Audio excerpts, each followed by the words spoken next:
Hello everyone, welcome to my live stream. My name is Denise Hutchins and I'm broadcasting to you from Studio Mikarts. Our charity of the month is Tower Hill Stables Animal Sanctuary. You can help me, help them, help the animals by just watching my stream and bringing your friends, because I'll be making a donation at the end of the month based on my unique viewers count. You can also help by donating to our fundraiser here on Twitch. Our wonderful wolf has already donated the full amount, but we can go over that and exceed, go beyond, plus ultra. So consider donating there as well. Today is Friday, which means it's time for Chibi Friday, and as you can see, I am going to resume work on these Chibi food icons, which I'm making to be subscriber badges here on Twitch, so that whenever we have a bunch of subscribers in the chat, it'll be like there's a recipe happening and you'll see which ingredients are coming together that day. So this is a baby bok choy, and yesterday we had a little bit of extra time, so I got a little head start adding the shadows. I think I also colored in the whites of the eyes yesterday as well. So we're just going to continue on from there today. So let me just switch my keyboard. My keyboard is in front of me, but now I put it over to my right, putting my mouse over to my right, and then that way I can pull my walk home tablet monitor into my lap. Oh, I'm dropping my Griffin plushie all over the place.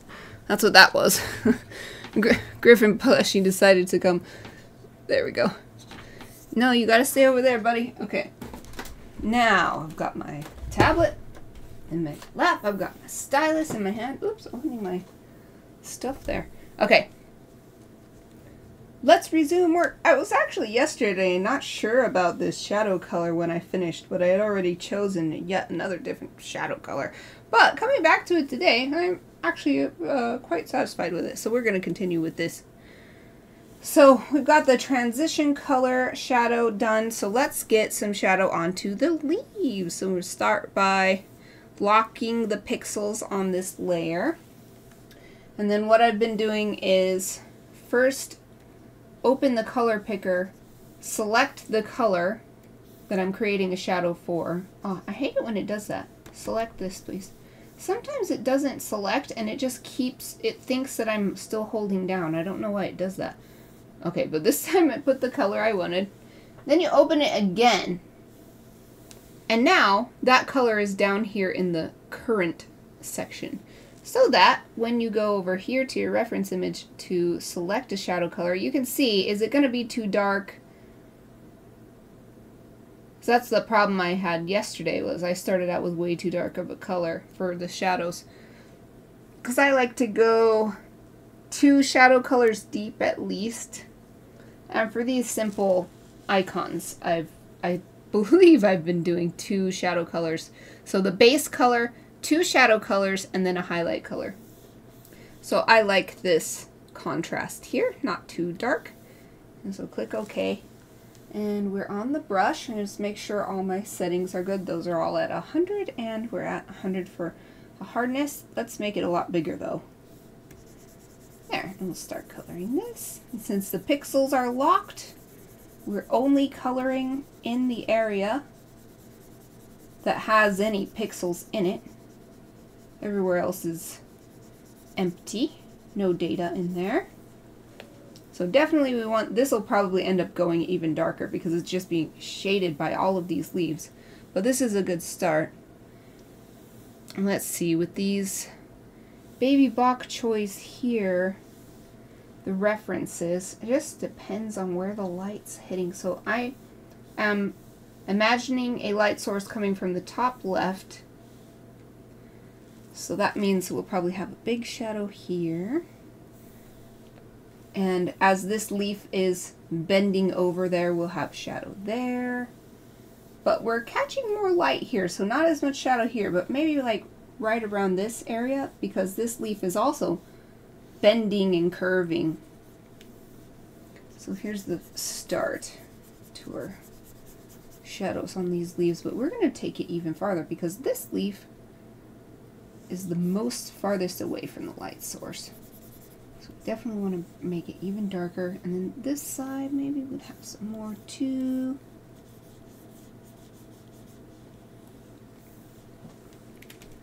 And then, here's my Alt button. Press Alt and then select this color. I want to bring this green back here. Because here, this image, I am not using a ton of layers. Mostly to keep the different colors separate, but on those colors, I am just shading and highlighting directly. So this goes inside here, so you can imagine, you know, as you pull these leaves off of the baby bok choy, this is kind of hollow in the middle. That means the light is hitting here and it's hitting here, but these will be more shaded. So add some more shadow in here. I'm doing this really roughly. We'll clean it up and make it more precise in a minute. We're just going to get the general idea onto the leaves to start. Okay, let's go in here and zoom in a bit. Actually, I want to make my brush a little bit smaller now.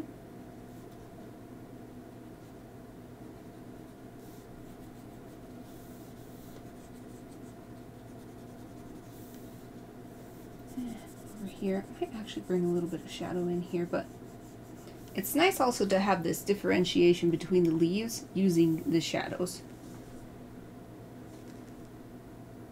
But this is pretty good to start with, so I'm on the lightest color. Now I want to smooth out some of these lines. We were talking about it yesterday, the idea of using digital media to imitate physical media. Depending on who you talk to, some people think that's actually what digital media is best used for, a replacement for the look of traditional media. But for me, it's the opposite. I like using digital media to do things that I cannot do with physical media, such as make these really nice, clean blocks of color. So precise, smooth. Yep, that's what I like to use it for. Because I have traditional media and I love using it. So why would I just want to come on to digital media and try to do the same thing? It doesn't work the same. Even if you try, it never actually, digital never quite imitates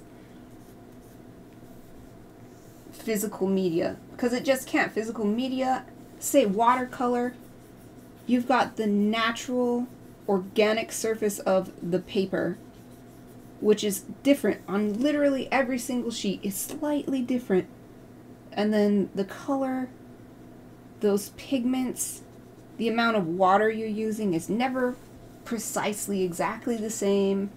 The brush strokes, how you're feeling that day affects how you paint, the ability of your hand to paint in a certain way, etc.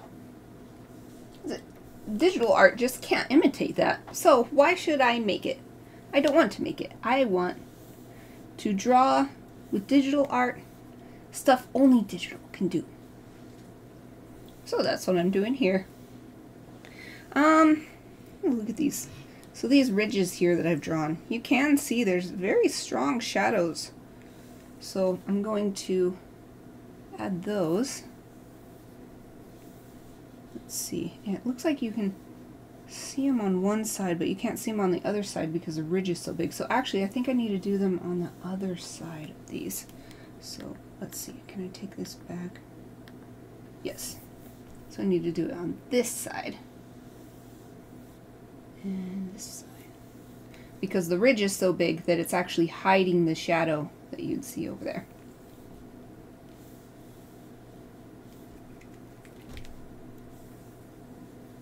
This kind of thing is why I always use reference image, because this little small detail you might not think of on your own.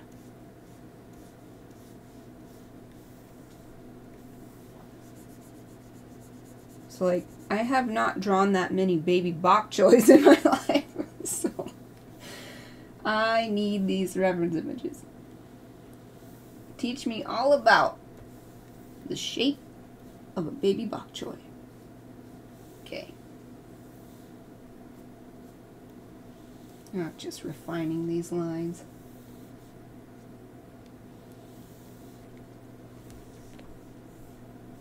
Just do one here too. Whee!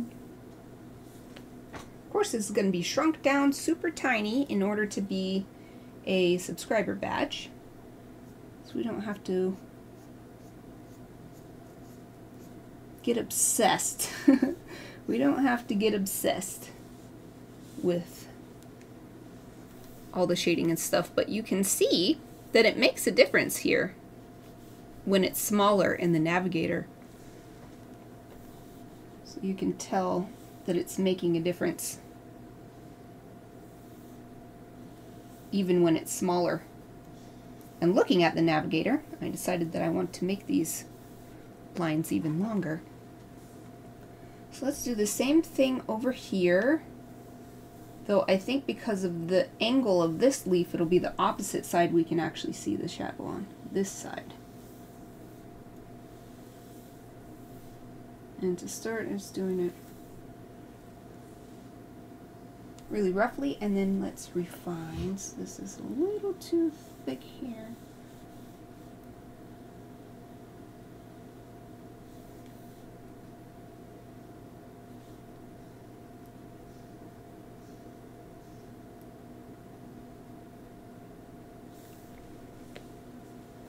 A big thing that I've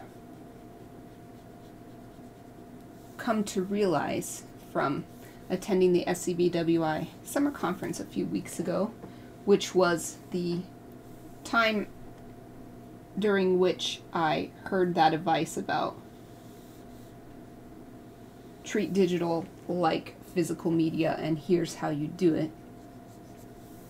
I also realized that I shouldn't care so much about what my process is like compared to other people. I shouldn't compare myself to other people.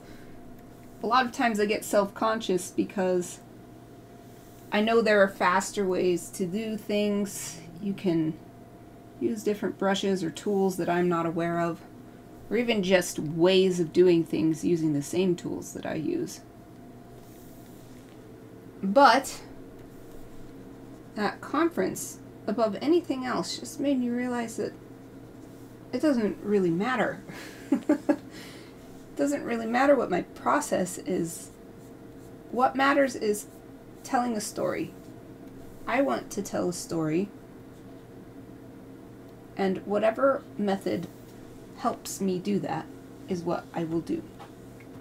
So trying to perfect how I use Photoshop doesn't necessarily add to my storytelling ability.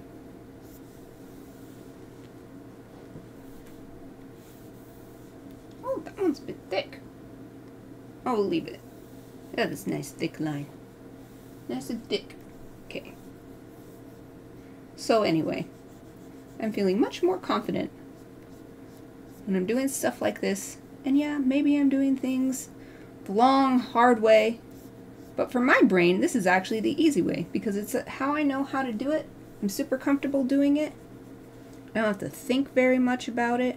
I mean, I have to make decisions about what I want to do and how things are looking and how to get the result I want, but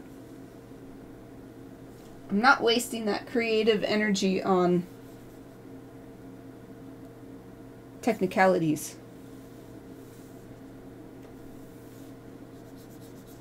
It's okay if your process is different from other people, in other words. Wolf, hello! Thank you for joining me! Waving at you with my cursor! Yay, I'm so glad to see you! And you put 2 different rangers in there. Hope you're having a great day. Are you still at work? Looking forward to the weekend? Or maybe you got off early enjoying some relaxing time with Ari.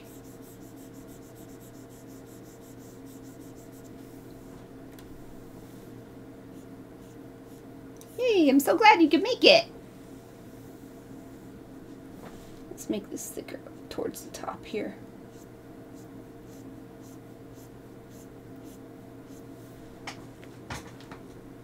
I love this texture. It's looking so good. The leaves are looking so much more bumpy how these reference images show them.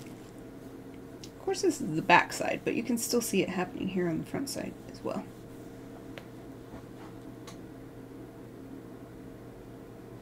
I think I'm going to follow this black line a little bit more on this one.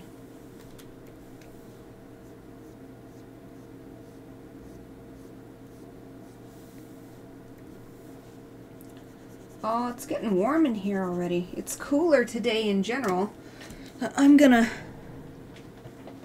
take a minute. I've got a little fan under my desk. I'm gonna turn that on.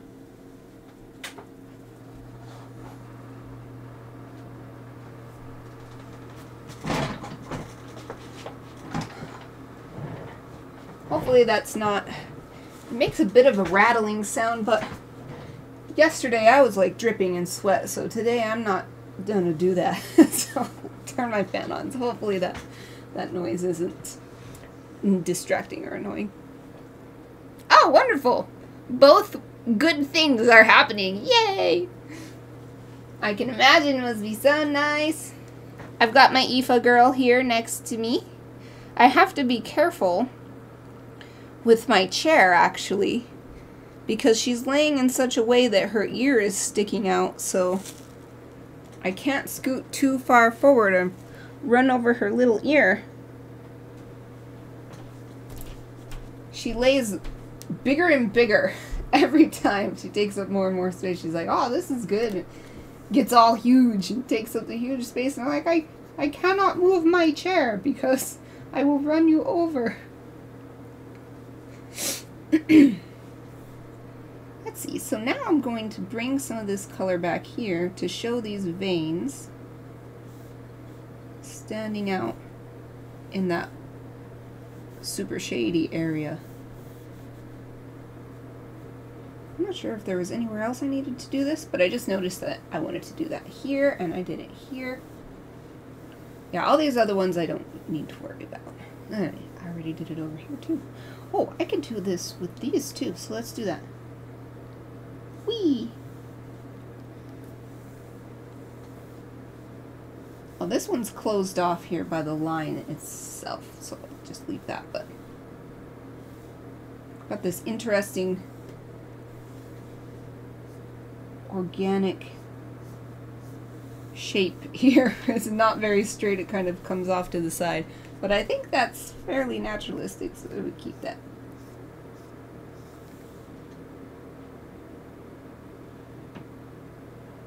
I don't really want it to, it cuts off so small here, so maybe actually I will fill it all back in. I'm gonna do something like this.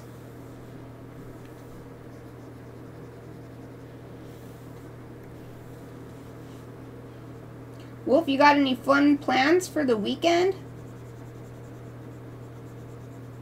I don't have anything special that I think. But I am looking forward to relaxing, because it's been a little more difficult than I expected to get back to work. Super annoying because you get the negative COVID test and you're like, yay, I'm all better. But that's not how it works. So I am just looking forward to relaxing. I've been really wanting to get back into playing the Princess Peach game. I was enjoying it so much because every level is a different sort of, not skill set, how do I explain it? So like in a Mario game, you basically learn a bunch of different jumps and then that's it. Like you run, you can walk, run, and do different jumps based on your button presses. But with the Princess Peach game, you go into each level and then you're doing completely different things based on what because you're in a theater, so what the theater is, what the play that's happening is, completely changes what kind of things you do. And so some are like jump, kick, whatever. Other ones, though, are like be Sherlock Holmes, basically, and solve a mystery. And so I've been really wanting to get back to that, so maybe I'll play that this weekend. Nothing fun. Sleep study. Like the kind where you go in, you like go into a lab and they hook you up to a bunch of stuff and then they tell you the results.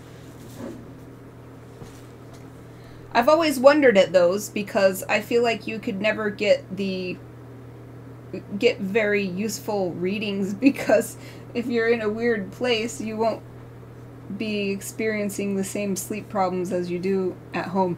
But that's just from my own experience, because I have problems sleeping at home, and then if I'm in a different place, I'm like, oh, I can fall asleep. It's just super weird, even though home is the most peaceful place that I have.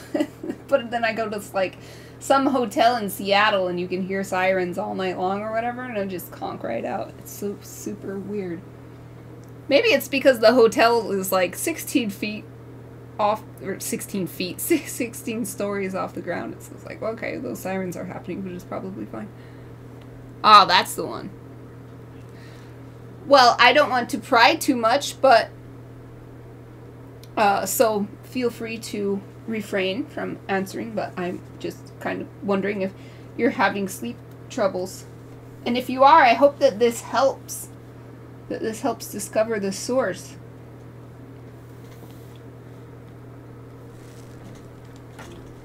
Hold on, I got a cough. My cough has gotten so much better, but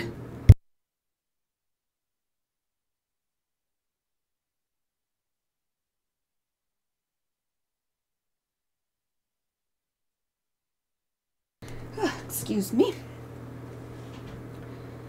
It's gotten better, but still nagging me. I went on another run today. I walked most of it. It was 3.22 kilometers, I think, something like that. I only ran the last kilometer. So I didn't need a cough until I was done. So that was nice, but still an issue. And I really like how this is looking, so I think I'm going to actually edit the black lines here so that I can get this happening here too. So the way the black lines are currently, they're not touching, but basically they come to a point here. So this lighter part can't be here, and I like how it looks, so I want to make that happen. So I'm going to zoom in, go to the lines layer. I think just let's erase this black line here.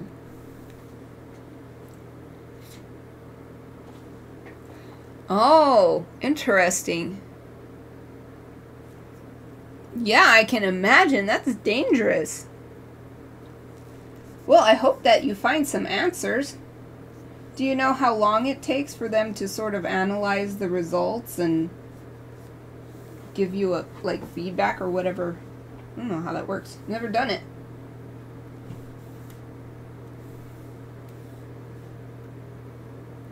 Wow, I especially hope that you're able to find some answers. Oh, not eraser though.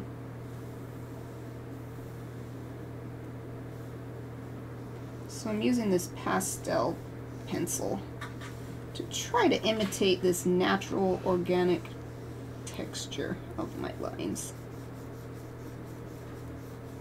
Just to widen up this space right here.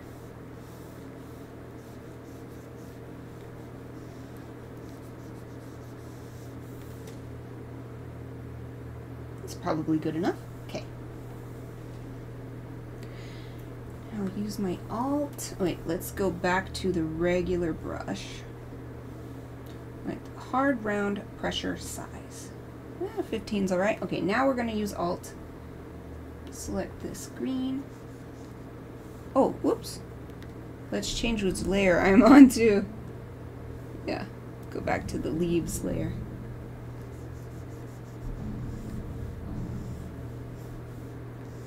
There. Oh, it takes 10 days. Huh. Wait, Adderall. I thought Adderall makes people calm down. Well, maybe I don't understand it. I just remember for a short time my brother was given that medication. Or maybe it's a different one. Maybe Adderall is different. Oh, yeah, I think it's Ritalin.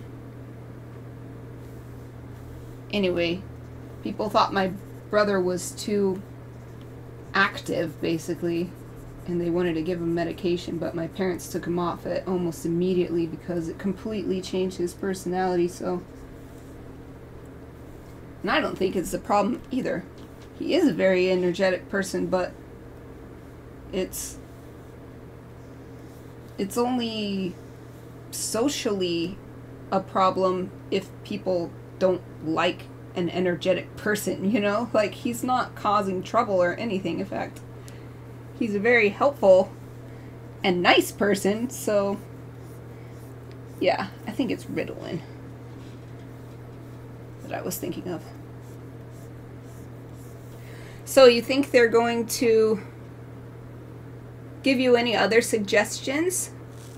Surely there's got to be something else you can try. Whoops, wrong color.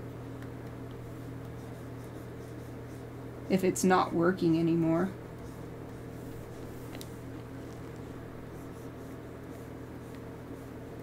Well, at least I hope so. Sleep is very important, including the end of sleep, being able to be awake. Oops, it did not select the color. Select the color, please. Thank you.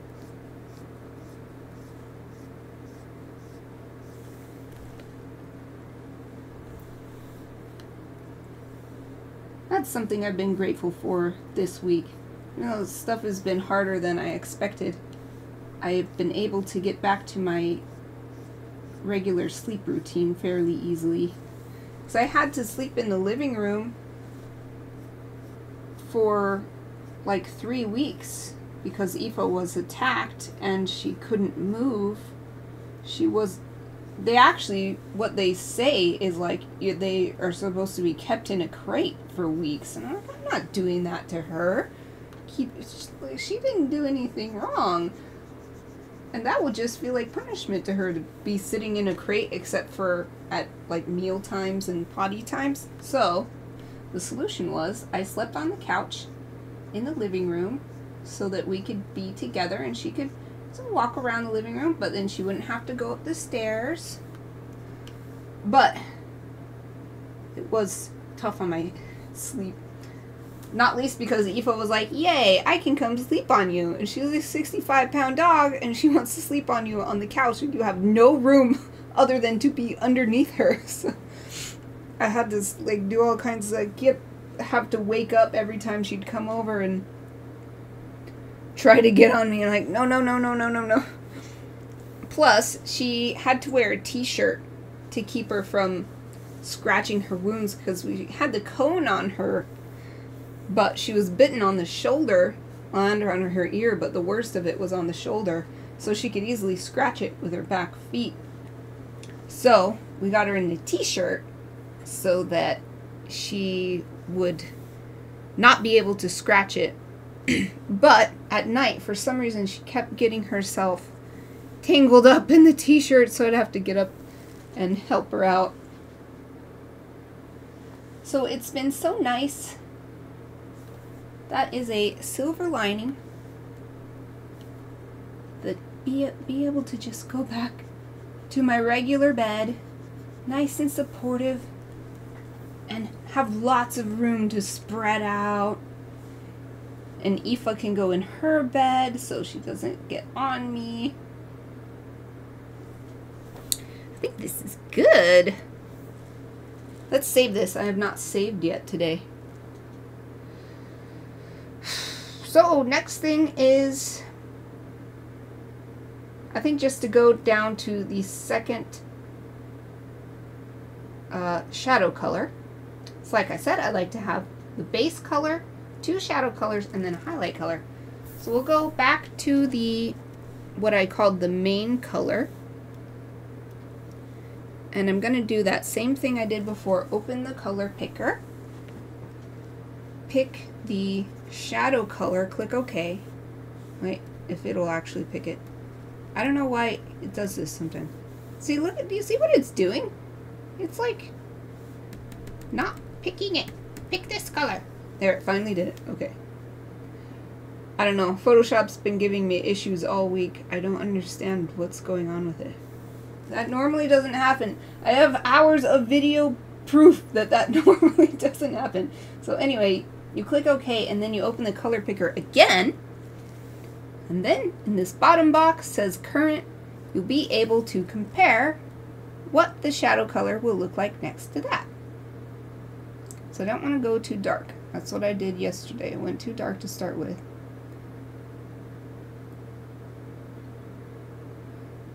Yeah, that's a bit strong.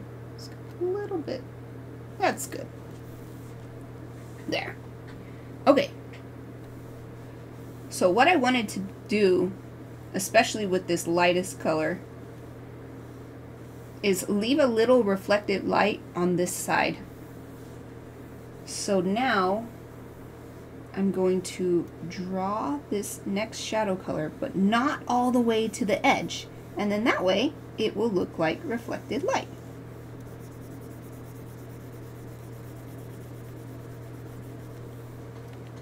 It's like you can see reflected light.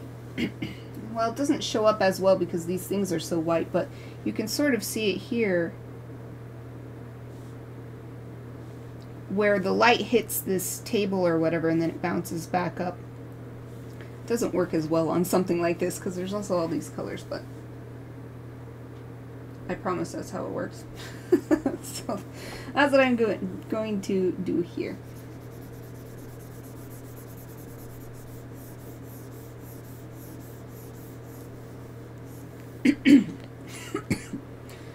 Excuse me. So yeah, and because of the reflected light, I think I'll leave this. Oh, but you can see it gets pretty dark down here. It's like dark here, but it's also dirty here, so you can't really tell which is the shadow and which is the color.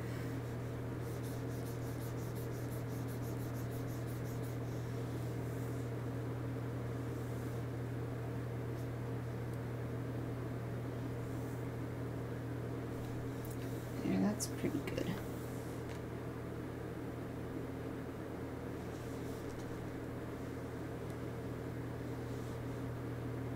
That there for now. Okay. Yeah, I think that's good. So we're going to move up to this layer called transition color, which is this lighter green. Do the same thing. Open the color picker. Hopefully actually pick this color. There we go. It did it. Click OK. Open it again. And then figure out what we want to do for the next level shadow color.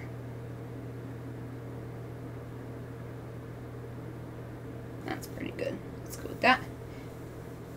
And then it's always pretty fun because the shadow line has been established already. Just sort of match it up.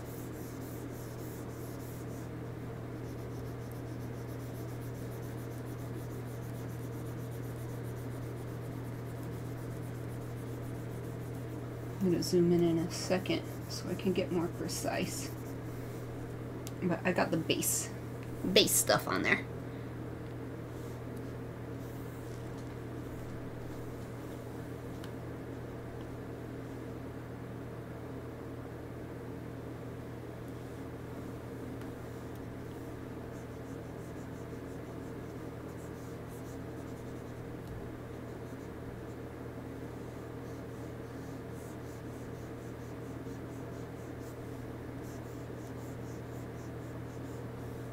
Oh, that's a little bit too far.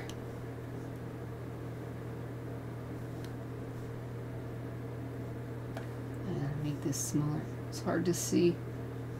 There. Need to make my brush smaller. There we go.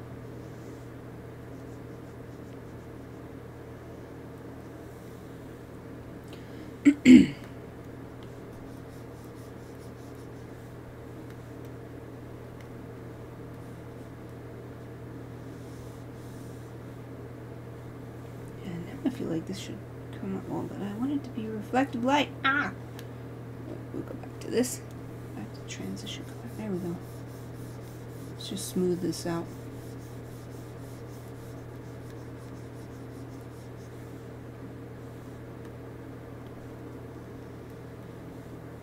Dang it.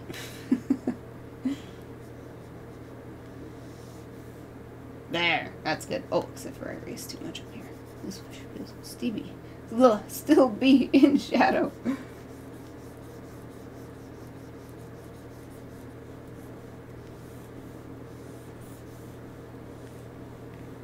Stevie in shadow.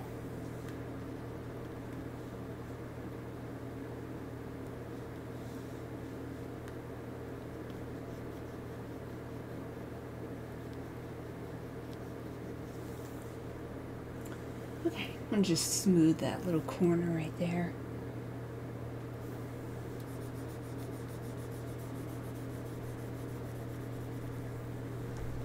So I have this shadow here, but to get the reflected light effect that I want, I'm gonna color it in and then bring some back.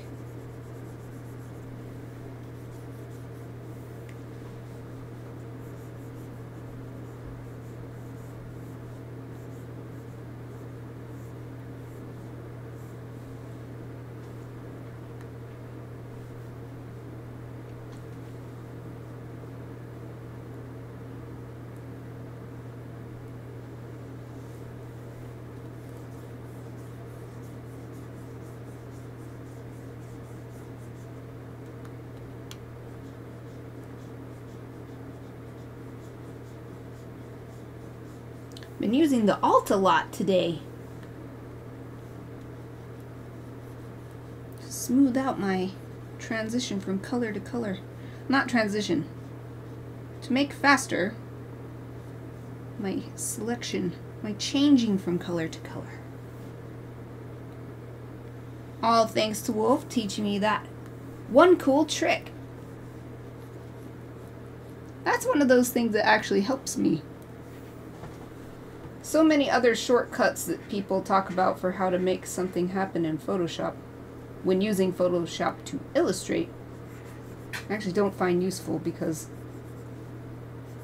learning how to do it takes so much time that I may as well just do it the way I'm used to, and then it is faster because I know how to do that way. But this alt-click thing, this has been very helpful.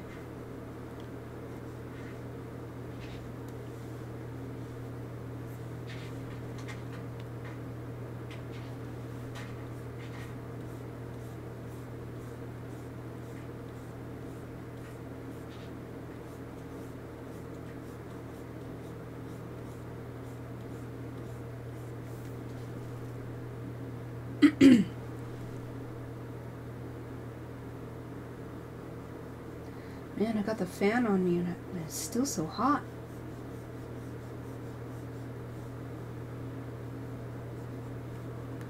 Even though it's fairly cool today for a August afternoon. It's weird because we had this intense heat wave all through July. Maybe even at the end of June. I can't remember now because it lasted so long. And then now we're in the part of August, which is usually like the hottest part of the summer. And it's like autumn style mornings, really cool and nice. It's just super weird. It's like you can't trust your previous experience of the seasons anymore. It's just gonna do whatever. Let's take a look at this. Zoomed out.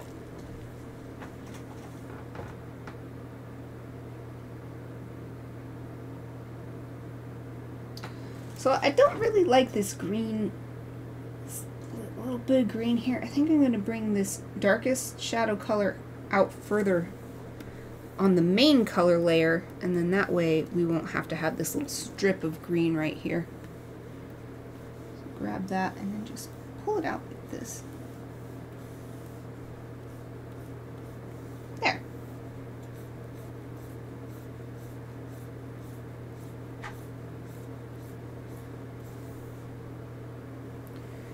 And then go back to the transition color, and I can select this one, and there, we don't have to have that.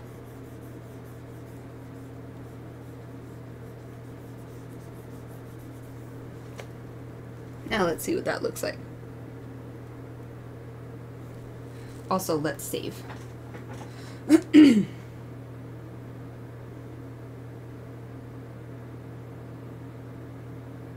the only thing I think, maybe I'd like to bring this shadow down, because if the light's hitting from this direction, this leaf is way the heck down here. I think that the line would be farther down, so let's do that. So I'm back on the main color layer and selecting that first shadow color, so let's use this line.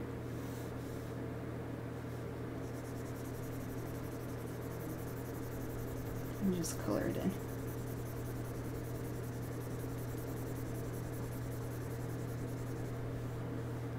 Select this darker shadow color, bring this back where I drew through it, and then go back to the transition color layer. Wait, we want this color.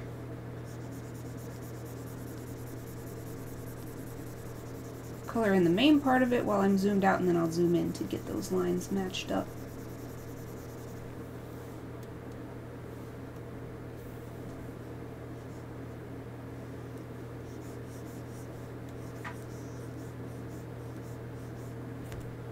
Oh, if you heard a little buzz, my Garmin wants me to get up and move, which is really close. Good timing. I've got 6 minutes until break time.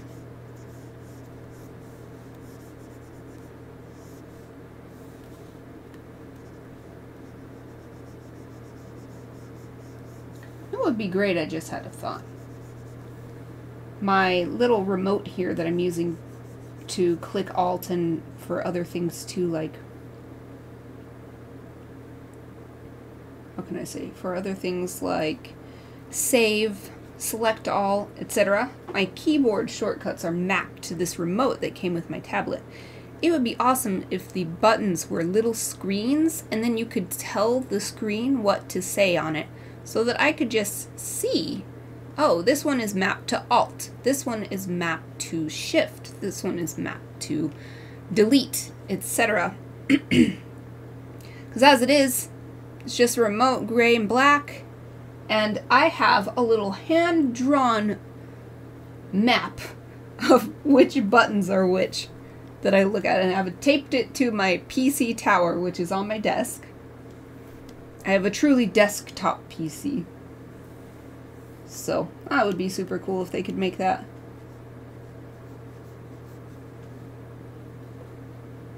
Sounds like a Steam Deck. That's the, like, controller. I've heard of it. My husband might even have one, but I've never used one. That's like a controller that you can use for pretty much any game, right? Like on your PC. Does it have little screen buttons so you tell what it is and the screen changes to show you what you've got mapped? That would be awesome. Let's see, zooming out to see, and also, let's save. The only thing I'm thinking now, hold on, I got a cough again.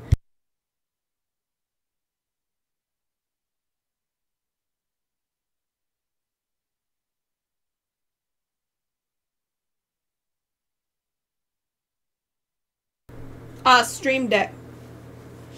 Gotcha. It's a different thing. What is that then? Is it like my little remote? So you said that's what it was like. what I want to do now is go to this main color layer. What I'm seeing in these little bok choy references is areas where there's actually shadow happening, not just a transition from color to color. In the face here, it's pretty smooth. So I'm thinking I'll bring down a little bit of this shadow color, just like right behind. Let's see if I've got the right color. Let's see if this will work. That's a little too close. So I think I need a little bit lighter color. Maybe I can use the highlight color. Anyway, I want to do something to make this not like super flat. But it's got to be subtle, because the whole reason I stopped these lines, even though they should go all the way down, I stopped them so that we've got a more clear face here. So I'll save that for later. Let's move on to the leaves at the top. Programmable buttons or knobs with the LED screens. Oh, it is what I wanted. Wow. That's awesome. That's exactly what I need. I wonder if it can be used with a Wacom tablet, because this one is specifically the one that came with my tablet. And it is pretty nice because it's magnetic, and then the sides of the tablet have the magnets in it, so you can move this. So I'm left-handed. I have these buttons on the right so that I can draw with my left and press the buttons with the right. So since it's magnetic, you can move it to the other side of the tablet if you're right-handed, or whatever you want to do. For instance, that doesn't have to be the only reason why, but... Oh! I just pressed another button by accident. What is this? What did I do? Screen keys. I've never pressed those buttons before on my remote. Yeah! I want this remote plus that Stream Deck. That's awesome. I just want this button to say Alt on it. But I don't want to put a sticker or something, because what if I want to change it someday? Or what if I get a new tablet in 20 years or whatever, and I give this to someone else? That's what happened before. I want them to be able to use it and program it how they want. Oh! It's break time! Yay! Okay. Lifting up my tablet so that I can get out. I am gonna go stretch, have a little snack, rest my eyes, enjoy this beautiful cloudy sky. It looks so awesome. It doesn't seem like we're gonna have any rain, but we're under a red flag warning, which means a wildfire warning because of the possibility of lightning strikes. So that's pretty exciting. I mean, I don't want a wildfire to happen, but lightning and thunder, I love stormy weather. Anyway, I'm gonna go on break. I will be back in 5 minutes. Please take the opportunity to take a break yourself. See you in a few.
Hello everyone, I'm back. I hope you had a great break. Let's get back to work on this little baby bok choy. I believe I was ready to move on to this darkest green color. I'm going to do my usual thing. Select this color, if it would actually select it, please. Thank you. Click OK. Then back to the color picker, and then I can pick another darker color. So like, that's way too dark. So let's pick something a little, oh, that's too light. Something right in the middle.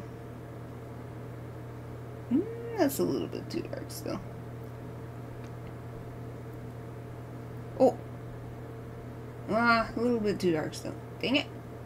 Oh, something like that, but just a little bit darker than that. Ah! It's hard because I have to move my hand to pick the color. But I need to be looking at the new versus current. Okay, I like this. This contrast here. Boop. Click OK. And let's add this color. So, make sure all my... Now for some reason flow got turned here, down here. Maybe it's when I was messing around with my buttons.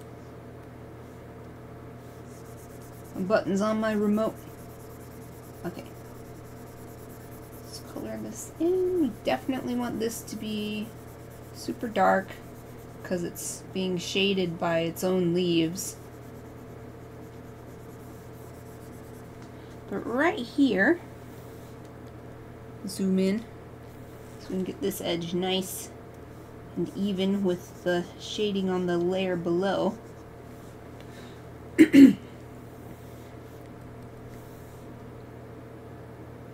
I think I'll probably take that even darker, but that's good enough for now. Let's get this inside part as well.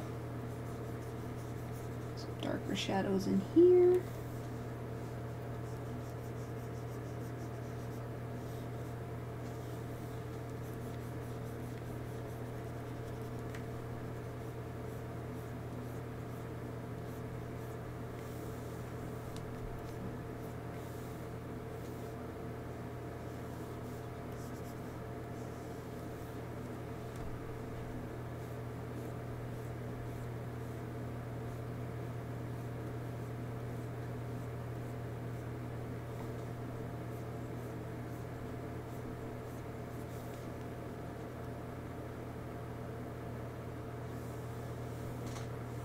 Still a little bit too sharp. I'm trying to smooth this edge. There, that's good.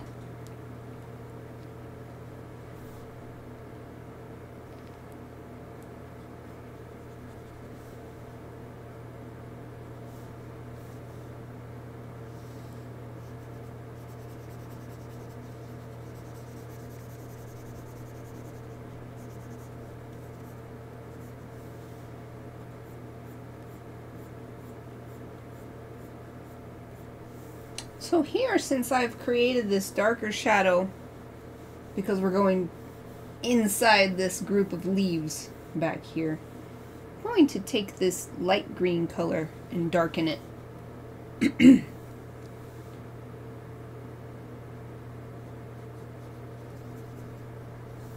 So it's still lighter than what's next to it, but it adds to the feeling of there's a shadow happening all the way across this leaf. I'm going to bring this darkest color back a little bit here.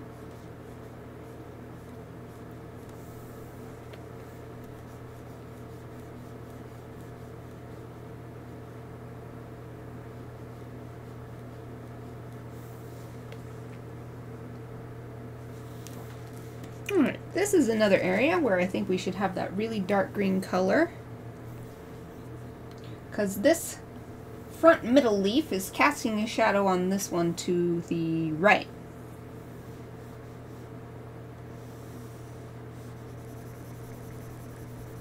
Oh, let's make the brush bigger for this. This is a big area. I'm just going to take it all the way up to the edge and then bring the other color back.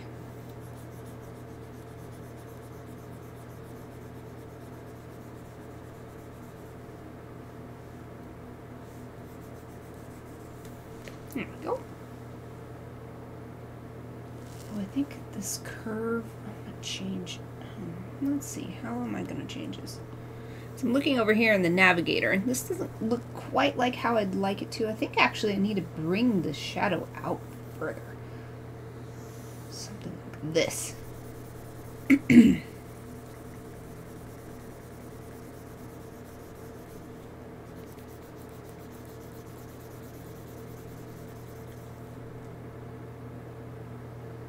Yeah, that's more like it. In fact, let's take it even further.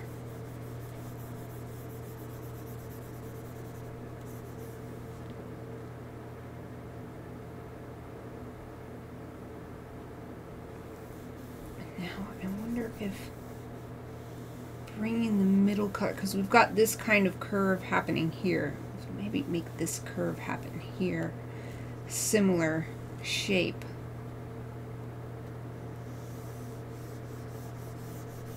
Something like this. And if I round it here,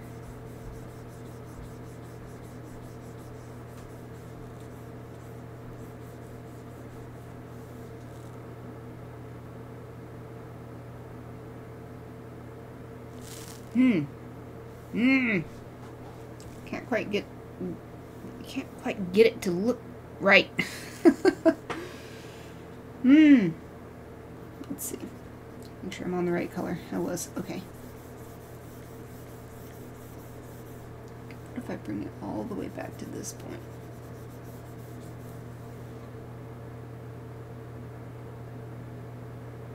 It feels like it's not far enough. I'm just going to keep experimenting until it looks how I... Oh, that's closer.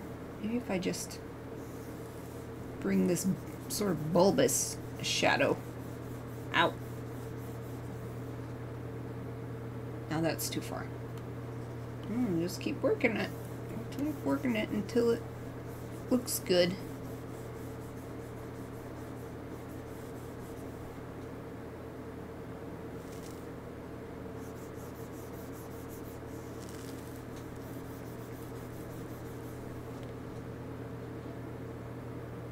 Like, that feels so close, but the way it matches so well with this doesn't feel right.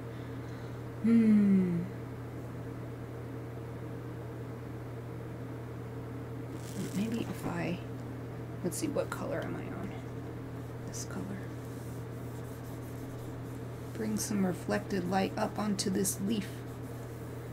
And then maybe bring this shadow out further.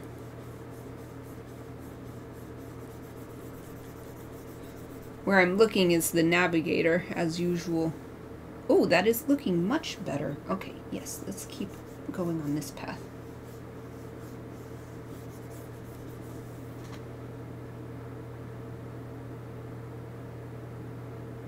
Yeah, I'm gonna stick with that. So now I'm gonna get this light green color, bring that back, and get the middle green color. Shoop. Like that. Ah! That's nice. Yay! Bunch of trial and error, but now I'm satisfied. I think that's good enough. Where else do I want this dark green color? Could put a little touch over here. Like this. Yeah, I like that. Just a little bit showing that where these two leaves are sort of interacting, not as much light can make it in.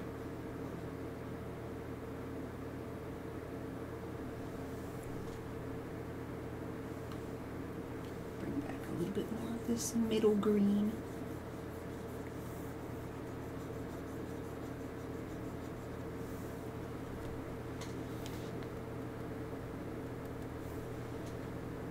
Save.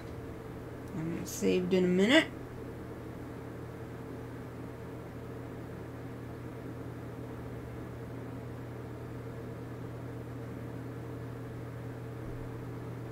Yeah. Okay, let's do highlights. So I'm going back to, although I kind of want to start with the darkest color for highlights for some reason. I guess because highlights sit on top. So, this color. Boop.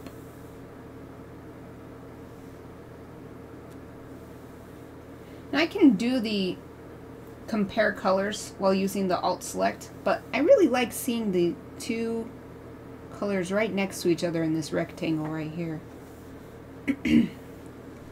So let's see.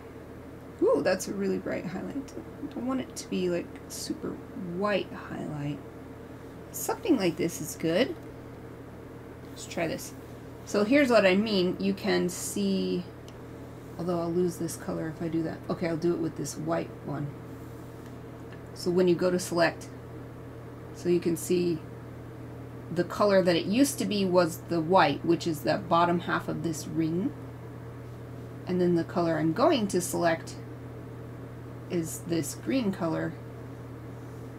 But it's just harder for me to mentally process this circle here than the square. So that's why I do it that harder way. Whoa, nope. Ooh. Yeah. I wonder if I should just color these in. Or just do a little stroke on them like that. Because this one is fully inked. So I could just fill it in like that. Kind of like that. Let's try it. What happens if I just fill it in, at least where there's black ink all around, and then bring it down? Oh, not bad. Let's just keep doing that. Whee! Oh, here's another one. Whee!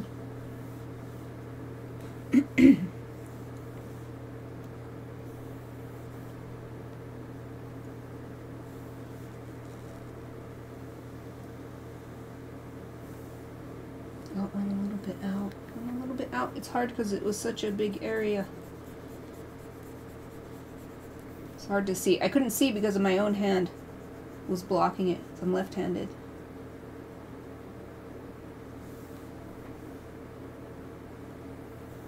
Looking more and more like a baby bok choy.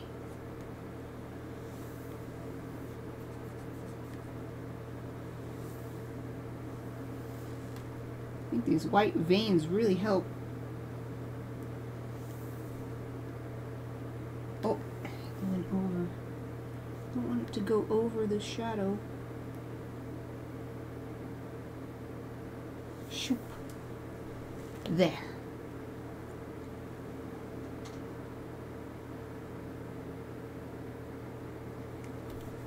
I don't want to bring it down farther there, but maybe it's actually, we've got these branching off and I don't have that happening too much. Let's add a few more instances of that with the color.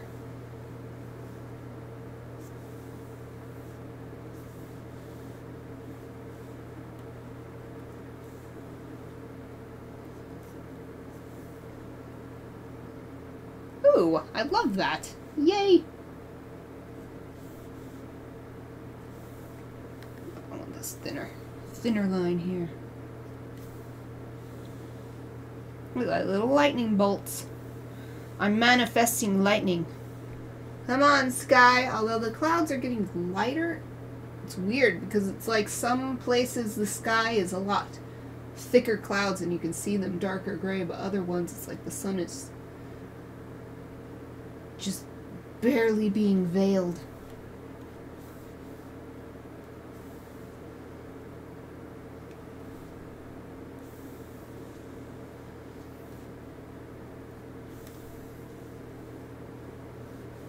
This is so fun. I love this. This makes it look really cartoony.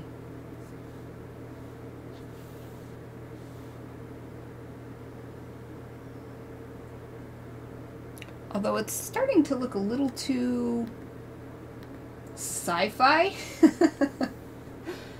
The thing about this is looking kind of...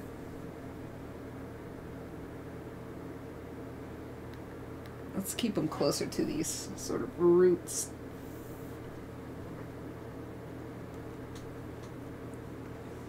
Yeah, I need to not go crazy with it. That's what it is. But it's so fun. Just putting this color on with all these other colors already there. This is super fun.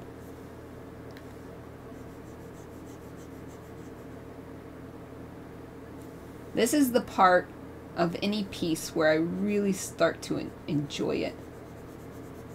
Because so much groundwork has been taken care of, so I can start to just relax and play.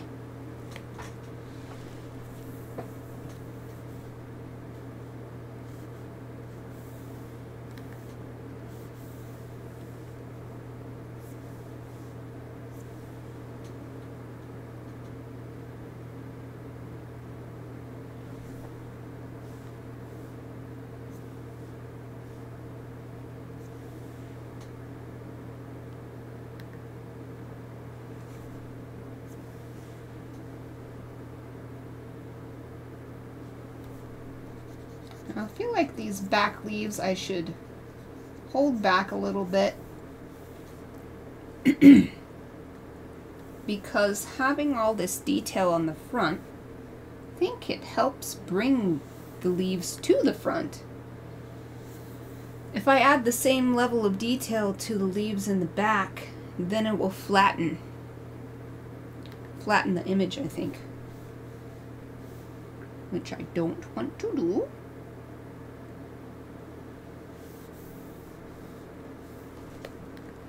How do I get this one how I want? It's an odd angle for me to draw. There, that's good enough. I'll just leave these. In fact, maybe I'll just do these ones in the back a slightly darker color. Just take this color and make it darker.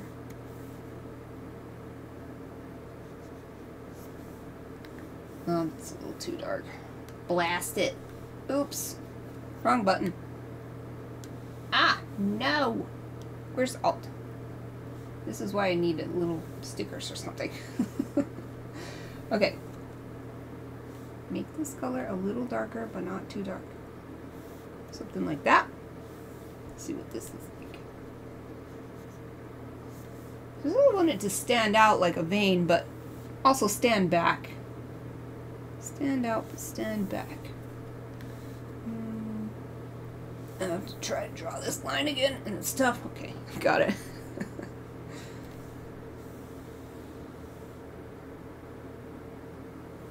I'm hearing rumbling outside, and I don't know if it's just like a military plane or if it's awesome thunder.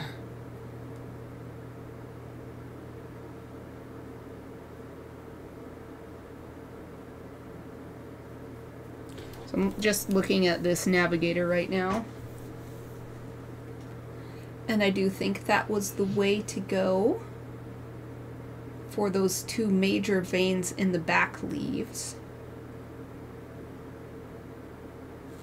Maybe I'll take this back here. This is a little too much right here, because this point is getting close to here. Take this back too.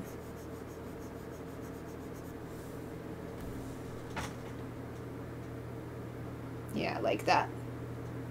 So it's not just these two leaves, it's the leaves that are going farther back. So that this back half of this leaf too. In other words.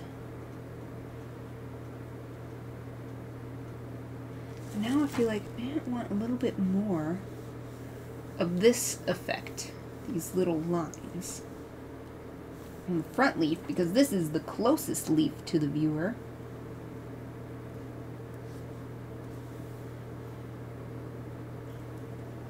But it's too dark when it goes into the shadow. Doshio. I could just color it over. using this lighter green. It's hard though because this is not a separate layer. Oh, it's tough. It's tough. I could just draw it on a separate layer. Let's do that. New layer. And then I'll just group it down onto this one in a second. So if I do it this way, I can add these little extra veins. So we'll start with this lighter color. Whoa! That's a huge line.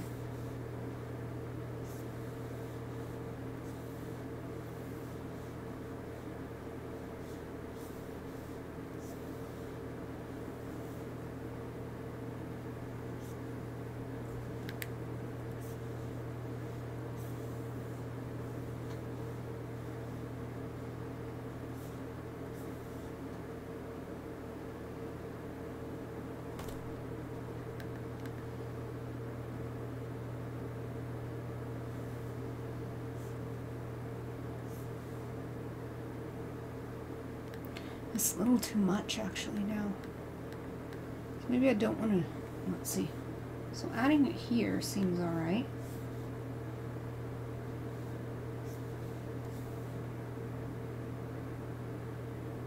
Okay. Maybe just one little line there. Yeah.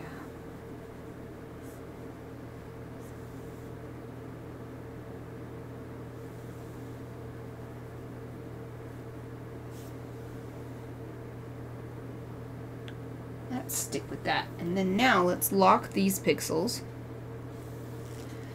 And then pull this color from the back, which is that slightly darker version of this highlight color. And we'll just color this in so that it matches with the shadow line from this dark green.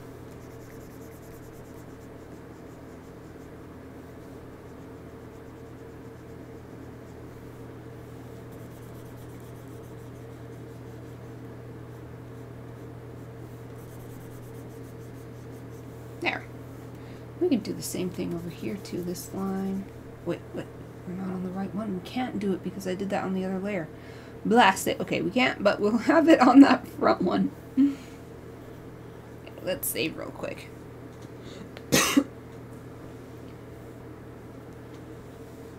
There. Okay, so now this extra layer, just gonna right click and where is it?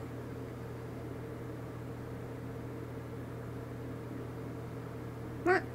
Where's the option for it? Maybe I can't do it because it's locked.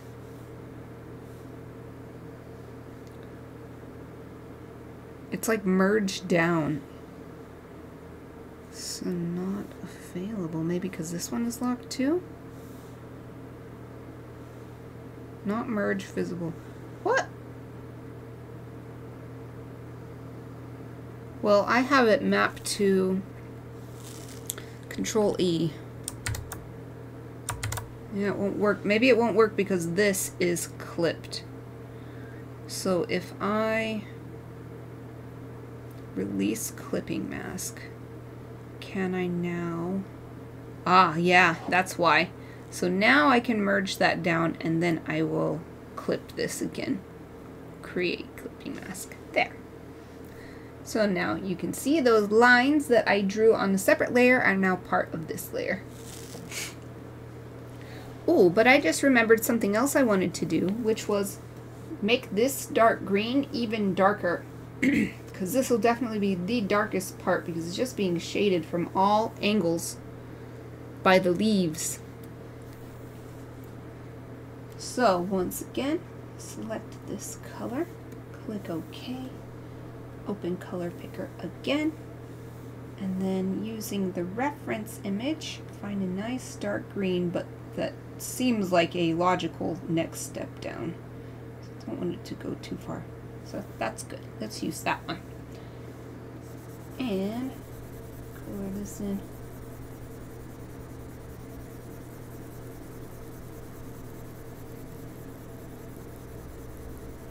I should do the same thing with all of the colors. Let's create a third shadow color just for this area.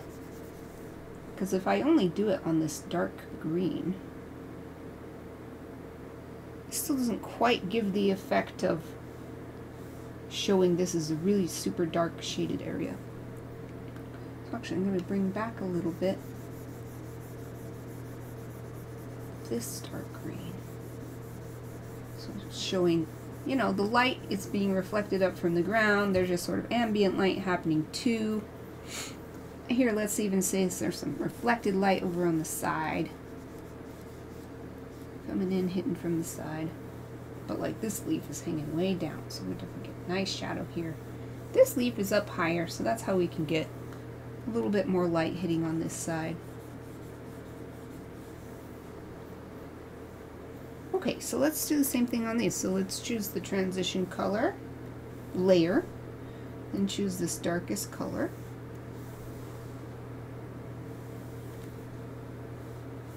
And now we can see that current box is that color, and we're just gonna go find something that's darker. Yeah, that's good. Look okay, and use this darkest green as a guide.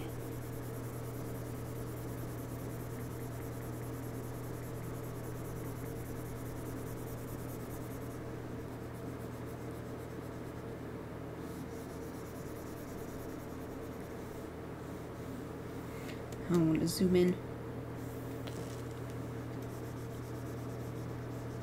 Match these shadow lines.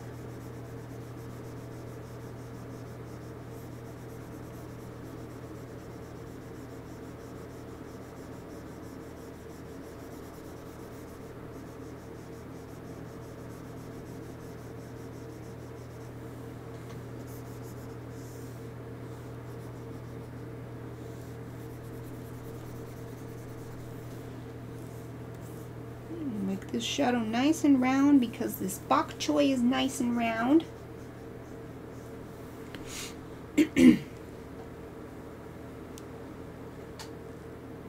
Oh man, I just realized that I am not using the brush that I had been using, so let me switch that. For all the other ones, oh, I don't have the file open. I was using, I think, this Pastel Palooza, so that I got some nice texture, and I have completely forgotten about that for this.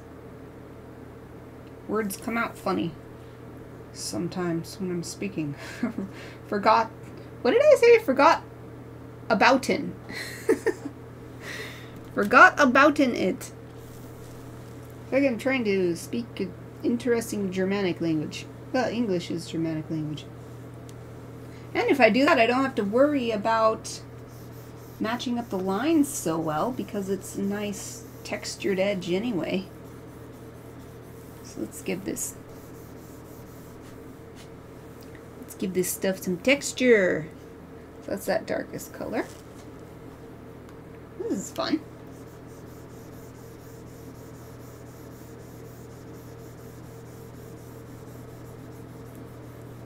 Also softens the transitions between colors to do a textured brush. So there's that little bit of intermingling happening between the two colors.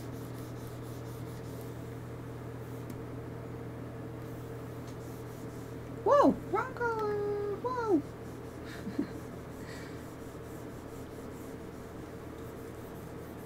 I completely forgot I was doing this. Glad I remembered. Because I really like this texture. I was doing this on when I did that Midnight Tanuki Chibi at the end of, what, I think last year or the year before. That's when I first started using this brush and realizing, oh, this is actually really nice.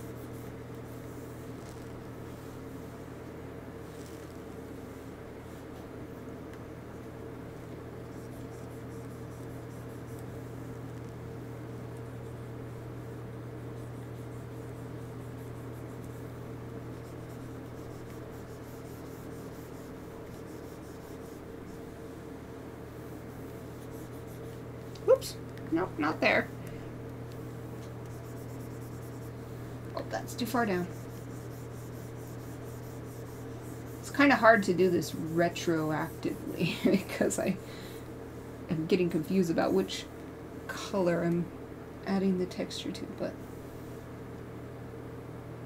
that's pretty good.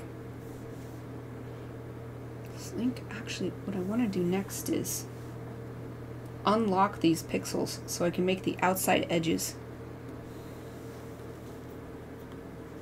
textured as well. Whoa!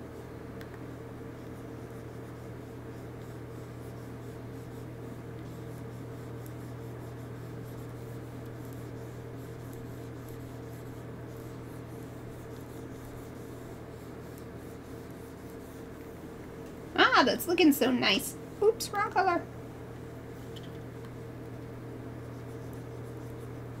No, it didn't select the color. Choose this color, please. Thank you.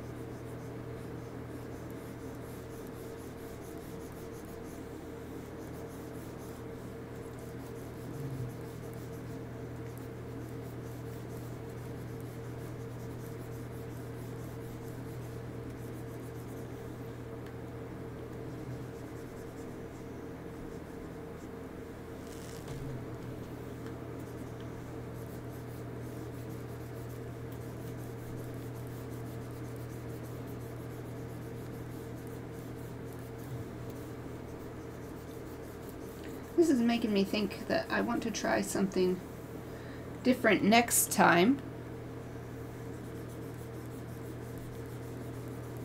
Lots of people suggest creating your digital image in black and white first, and then, well, in grayscale, gray tones first, and then adding the color on top of those. I've never done it that way, but if I had done that for this and kept the color layer separate, then I wouldn't need to be adding the different colors. I could just add more data to the gray layer underneath, and then that would just naturally expand into the areas that had color data from me coloring it. I don't know if that makes any sense, but makes sense to me. I just don't know if I am explaining it in a way that makes sense.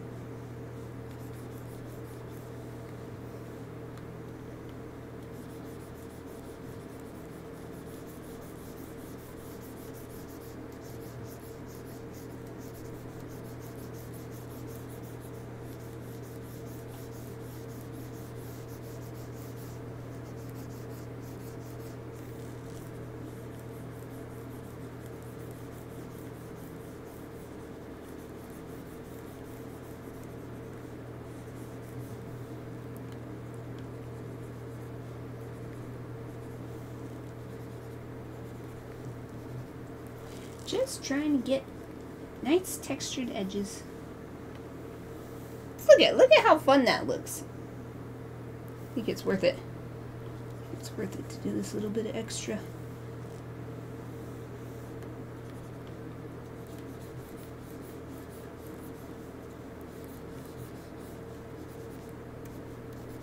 I'll have to clean up the shading a bit once I'm done with this.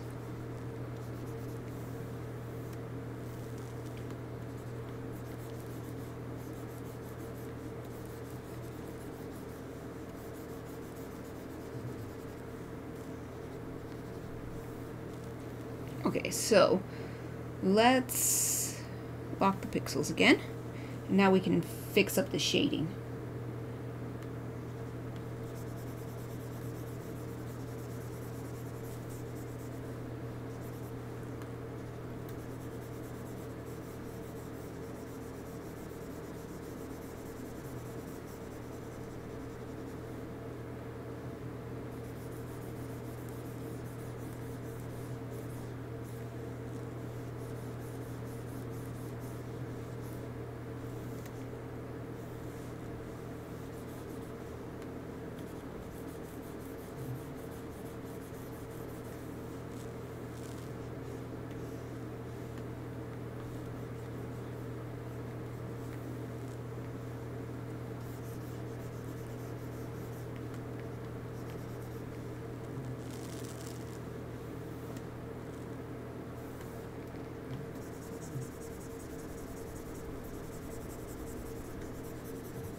Nice. Yay! Okay, so let's do this on the main color too.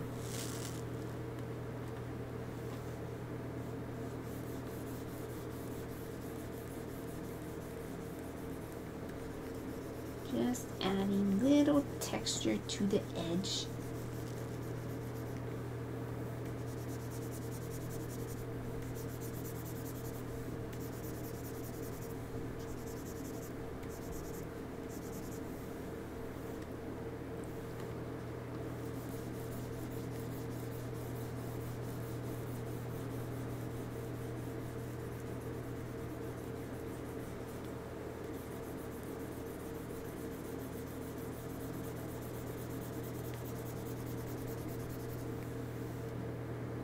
Oh, I didn't put any texture there, but whatever. It doesn't have to be perfect. I just leave that. This is intended to be a super tiny little icon, so that one little spot is not going to ruin it or anything.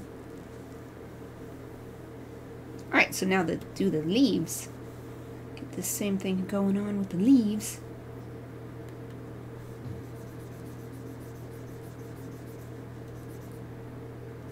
Oh right, I need to unlock the pixels. Just to get the texture out in areas where we want it.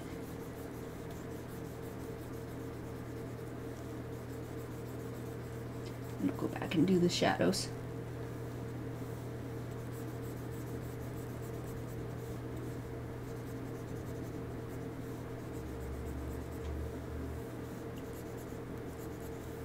Okay, lock that and get this dark color back. Paint back in here.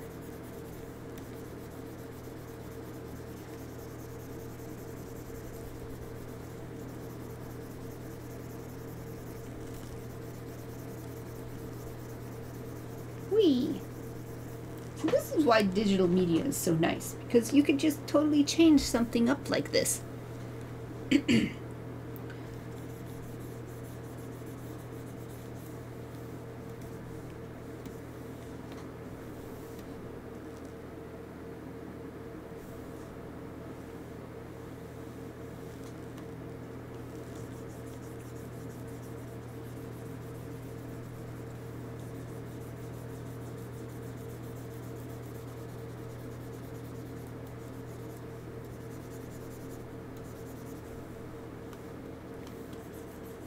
These leaves, they're so intricate with these little veins, and I think I leave the veins nice and smooth. I'm just going to focus on adding texture to the biggest areas of shading. Oops, I didn't want to add that color there. Instead of trying to get every little edge.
Oh, Eva starts to snore a little bit.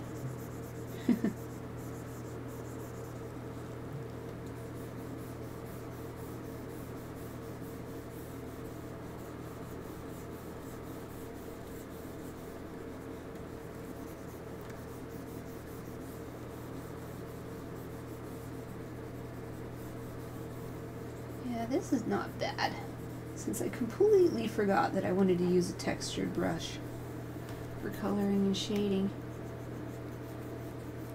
Bringing in the texture into the edges. That's pretty good.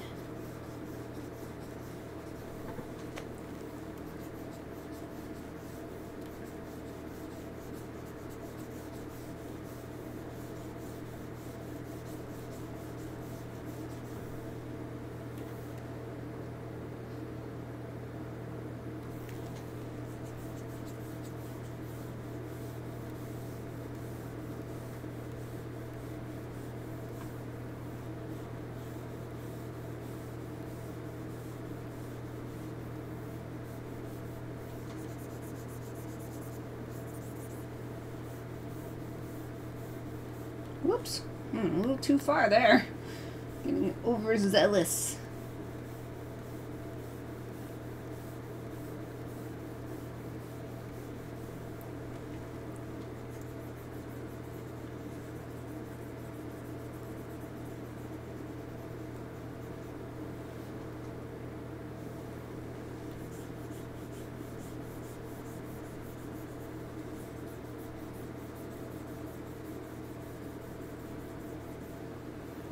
There.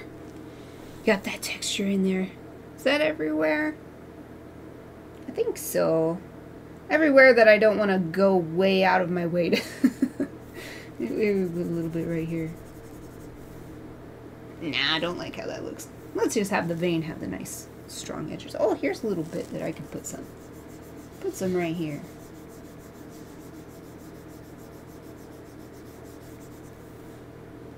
There, boom. Let's save. That was a lot of work. Actually, my hand is kind of tired from that. I'm going to stretch my fingers for a minute and massage them. Ah, but I like that so much. Look at this lovely little, even when it's zoomed out. See this lovely little texture here. I did save, right? Alright, press the button one more time just in case. I think it did. I think I saved. Okay, so I got that darkest color in there. And that looks so much better. Look over here at the navigator on the top right of my screen. Looks so good with that super dark shadow being only underneath the leaves right here in the middle. It looks really, really good. So I think next is highlights on the rest. So we've done some highlights on here. Mostly the veins though. They're still, so look at this leaf catching the light here in the reference image. This is just light, and it's just as light as these veins. So I think what I'm gonna do, take this color, and yes, I'm still on my pastel palooza, but make the brush really huge and just add some. Oh, it's too much. Actually, why does flow keep getting tanked down? I like flow to be at 100. I don't know why it goes down sometimes. Probably because I select the brush and that's just preset in there. I'm going to take it down to about 50%. Yeah, something like that. But I want the brush to be even bigger. Make the brush gigantic. Giant brush. Ooh. Sorry, I got a cough again. Oh man. Can't wait until this cough is gone. It'll be the best. It will be the best ever when this cough is gone. I want this brush to be giant. Giant, giant brush. Oh, okay, that's too big. Maybe what I need is actually turn this down to 25%-ish. Where the light will be hitting most. There. Maybe a little here. And whoosh, across there. Oh, no, that's going inside. Don't want that.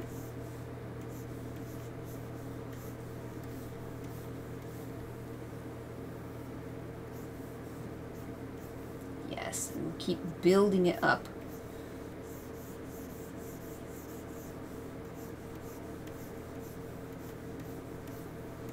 So that it's brightest, the area where it's hitting the strongest. Oh, that looks super good. Oh man, I'm so happy. Yay. And it'll look even better once I color the lines so that they correspond more closely. Like right now the lines are just all black. I'm going to color them so that they match the shading and the hues around them. I think that's good for that highlight. So let's go down here. I don't know if we really need much highlight on this area. I mostly wanted something on this main color. I was thinking lines, but maybe if I just even do a bit of highlight here like I did up here to show this bulbous shape at the bottom. Because the way it curves back up means it's catching the light too. So maybe that will be the solution that I've been looking for. So let's make this color lighter. Let's just try doing the same thing I just did. I was going to say upstairs. Up higher. Building up the shadow in the area where I think it would be hitting.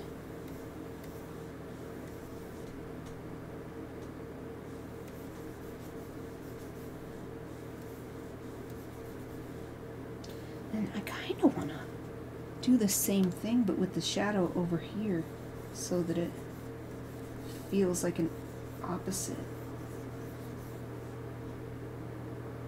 Yeah.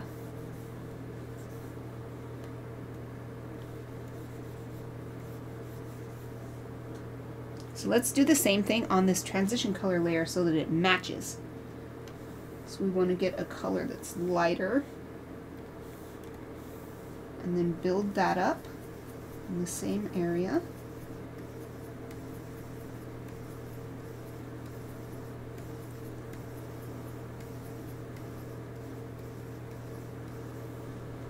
And we'll do the same thing with the shadows. Actually, let's start with this lighter color first. And then get this second dark color. In fact, let's get this darkest color too, and that on top. Whee!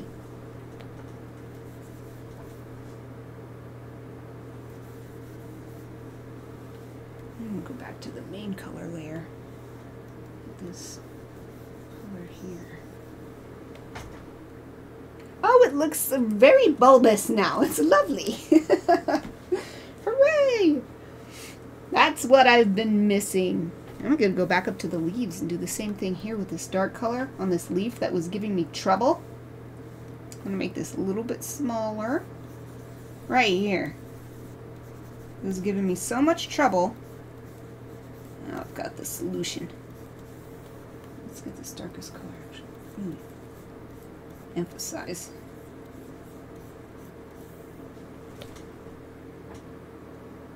Okay, maybe not that darkest color. That's too much.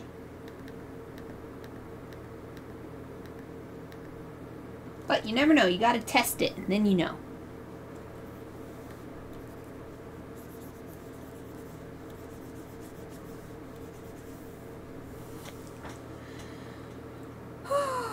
Actually, I don't really like how that turned out, so I'll take that away. I was just so excited because this little part was looking so flat and it was bothering me. But now it's not flat anymore. Hooray! Let's save. I really, really, really, really like how this has come along. The next thing, I think, is either color the lines or add the cute blushies to the cheeks. Adding cute blushies is the funnest part, so maybe I'll save that for the end. So let's... Hold on. Okay. I've got this layer called Haku, which means white, and it's just this white part in the eyes. I just wanted to check and make sure it didn't have white anywhere else. But I don't. And I think this is good. I don't think I need white anywhere else.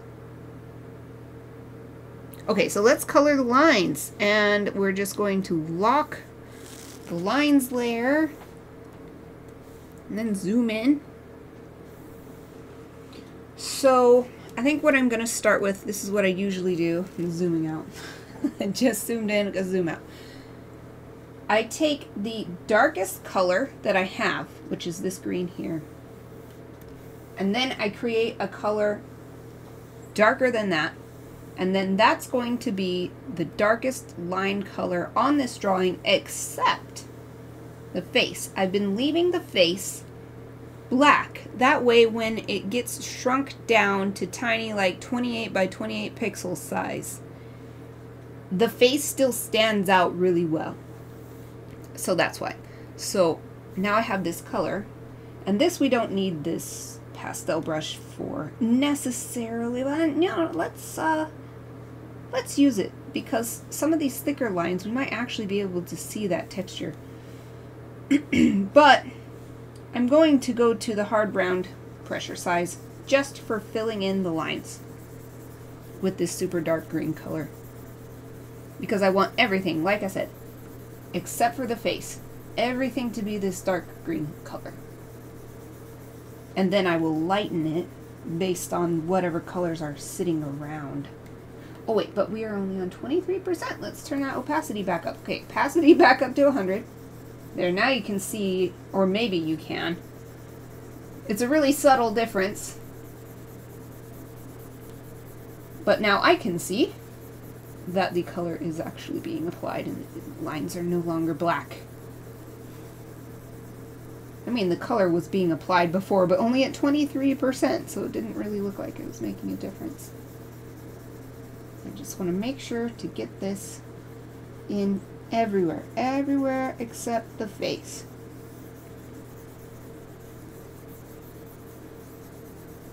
And the only place it's going to stay this super dark green is next to that darkest green that I use as a base. Okay, so I think that's good, and already it has softened the appearance of this character. So let's just start from dark to light. So the next darkest color I think is this. So we will just select this color, go in here, and choose a darker color. And I'll go from top to bottom. Wherever I see this color, shadow color here, I'm going to make the line color next to it that green that I just created. Like here and here. Actually, this will probably be even lighter in a second, but I'm gonna right here. Here. So this darkest green here.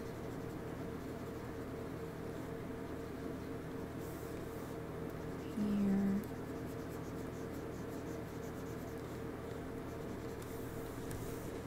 And we'll come back and refine it.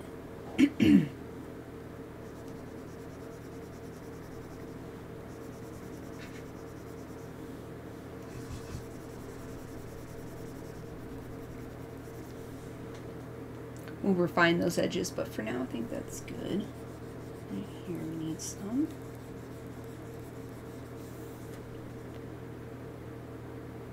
Alright, next color, this one I think. So select that and then go to the color picker. Create a shadow color. Well, a dark line color, not a shadow color.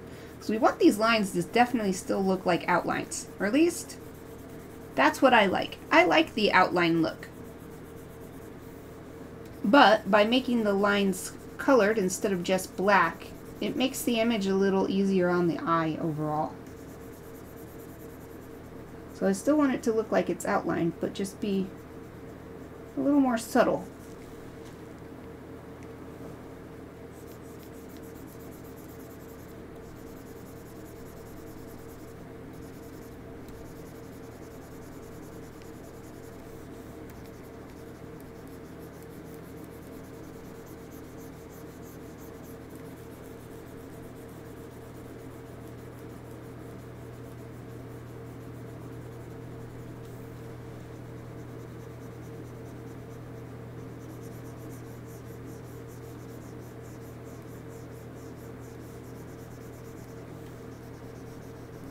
So this bottom edge, even though it's next to the dark green color, this line here belongs to this leaf. And the leaf is not that dark green color, so that's why it's getting this lighter green for its outline.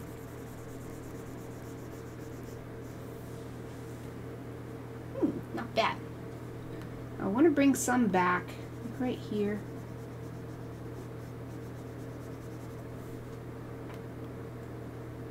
Let's make this brush a bit smaller.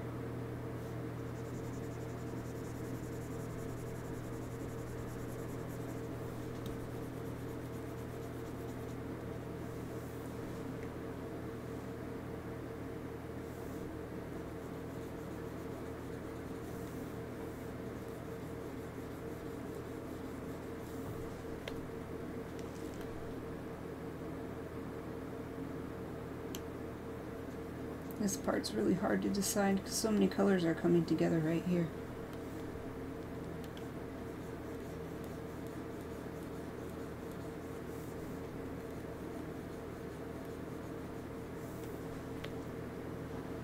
Alright, where else is this green occurring? Oh, here.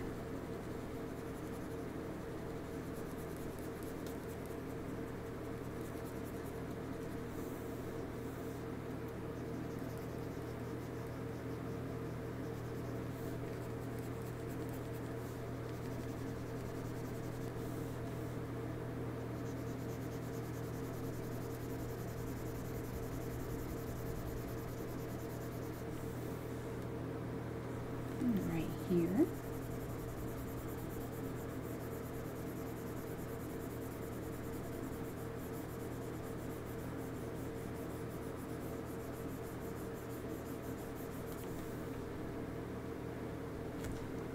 Oh, it's past break time. Let's take a break. This is very highly cognitive work, so I do feel like a break would be nice. A little mental break, physical break. I'm going to turn on my Be Right Back. Go have a stretch and a walk around. Everybody else, please take the opportunity to do the same. I'll see you again in 5 minutes.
Hello everyone, I'm back! I hope you had a great break.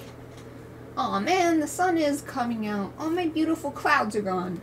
Anyway, not that big of a deal, but it was looking so awesome when this stream started, and now the clouds are almost entirely gone. Oh well. Okay, let's get back to coloring these lines. So where was I? I was using this color, right? I think so. So where else is this color? I want to do this color line. I think that's everywhere. Wait, here? No, here? Yes, here. Wait, no, I already colored that a lighter color. Never mind. Oh, right here. Right here. There. I think that's everywhere. Because I don't have any of this darkest green color. The leaf color is not downstairs, it's only upstairs. So let's finish these leaves. I think we've gotten everything here, the division between the crown and the rest of the body. So let's finish up here.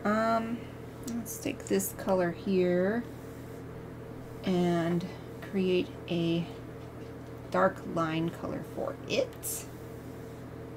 And I'm coloring these lines.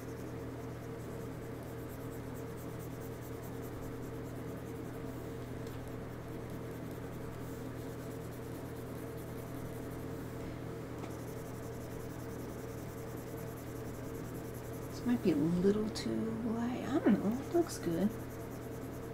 I gotta sit back and look for a second to see.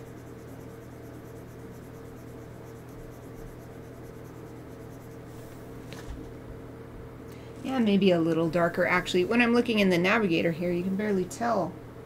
So let's make this line a little bit darker. Something like this. Yeah. Still lighter than the previous line color I was using, but dark enough to still get that nice outline effect that I like.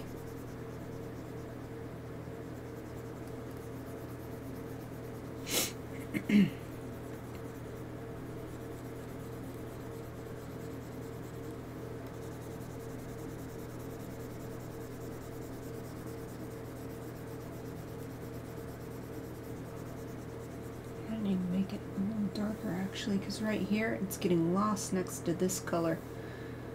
So, maybe I'll just use this color line for everything and see what that looks like.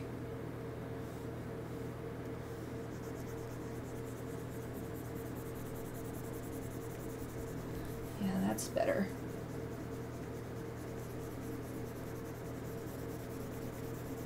So we'll use a big experiment. Big experiment.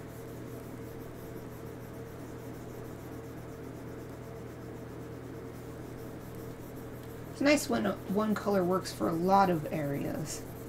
And that's less work.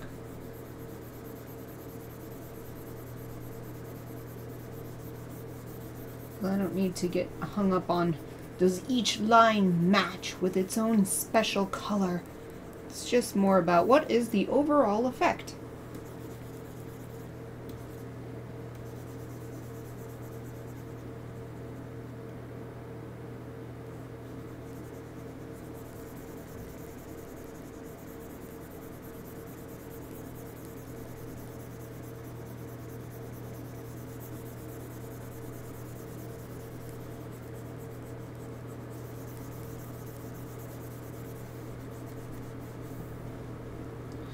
This coloring is really a hard workout. My arm, my like tricep, my tricep is getting sore.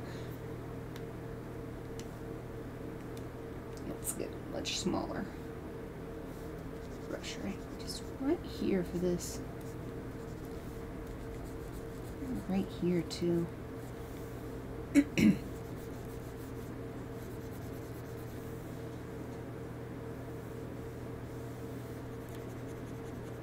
Just to differentiate this line, this T intersection sort of happening here, I want this one to look farther back than this one down here below it.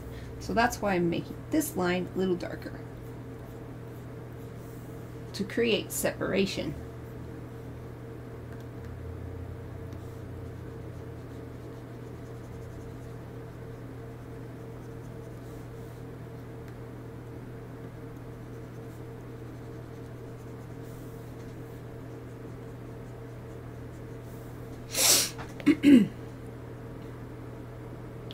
It's looking pretty good.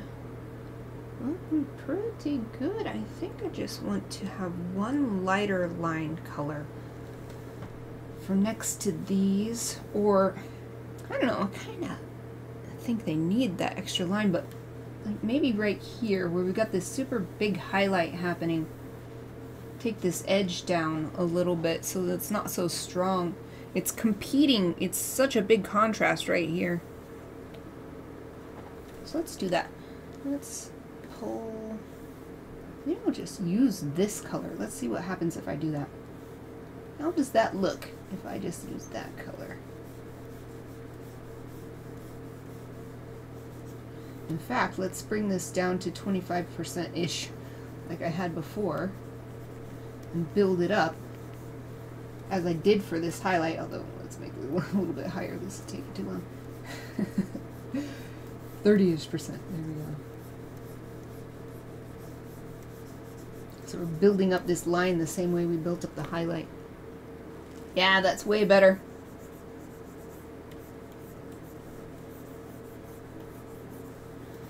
Add it on top of here too. This is the solution I needed.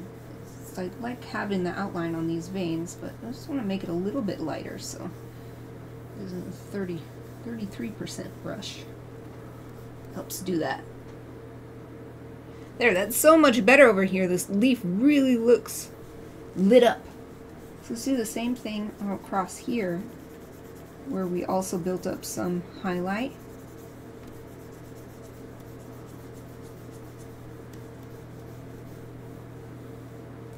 I don't want to get rid of this line too much.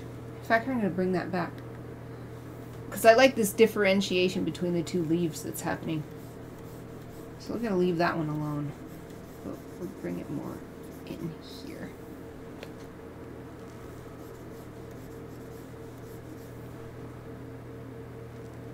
And we've got the same kind of highlight happening here. But same thing here. I'm going to leave this line alone. Well, it's kind of stark. Let's just do one little touch. Yeah, there's still a big enough contrast here showing this is one leaf and this is a different leaf.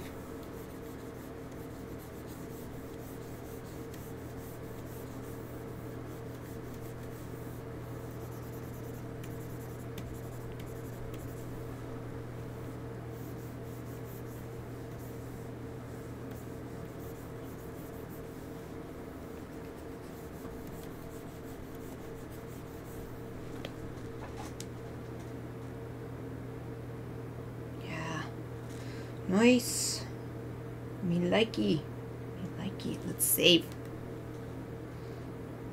So I think I'm happy with how the lines look at the top. So let's just go finish these ones at the bottom, which shouldn't take too long because there's not very many of these black lines. Oh, Aoife came in. Hello. My big dog Aoife. Good girl. She's wagging her tail. Lay down in your bed. Oh, I hear Chappie. She's at the door, but she never pushes the door open on her own. Come in. Now both of my assistants are back. Chappie's my little dog. They both just laid down in their respective beds. They usually lay in the same beds. Aoife's is right next to me. And then Chappie's is over by the wall to my right. Okay, so let's select this color and then create a line color from it. I want it to be nice and dark. We're not creating a shadow color, we're creating a line color. Let's apply this across here.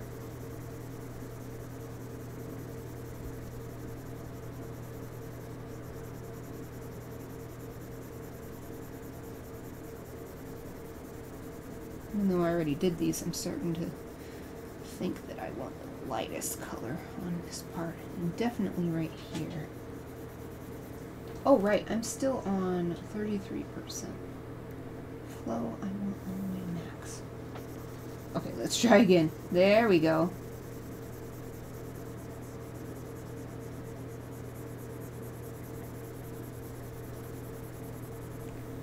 Ah, that's too bright for those lines. I'm gonna bring that back.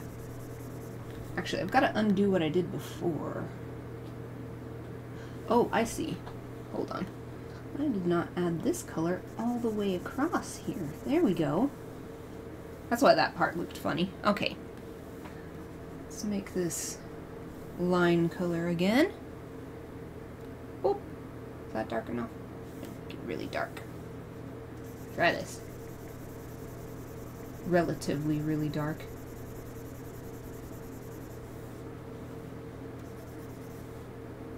Oh, but this color is darker. So let's make an even darker line color for you. Well, we'll see. I think this color is darker. Oh, it's only barely darker. There, let's try that. There we go.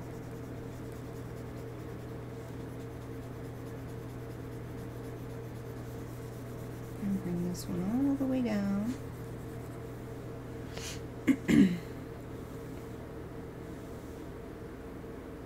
So let's see, what do I want to do here? Let's take this color, create a line color from it. Maybe not that dark. There we go. Adding it all along here.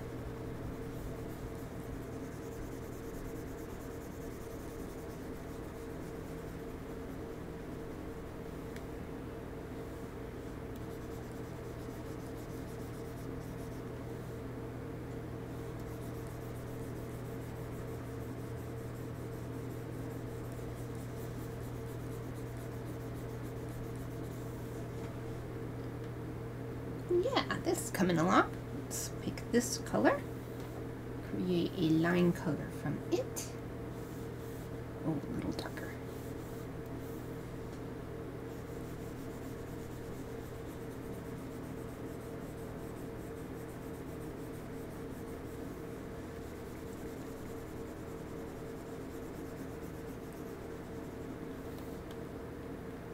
Pull this color back because I need it right here. Oops. Undo this right here. This color, put it there. This color back and put it here.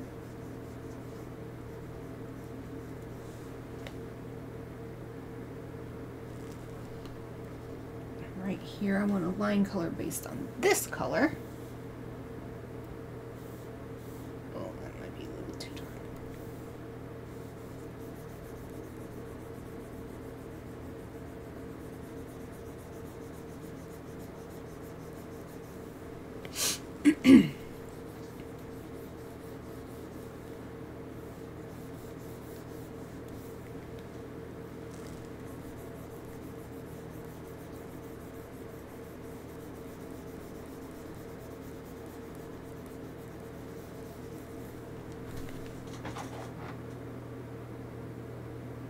Oh, maybe that's a little too light, actually. A little darker. For just this one line right here. So when I'm looking at it on the navigator here on the upper right, this line seems to be disappearing now, so we're going to bring it back.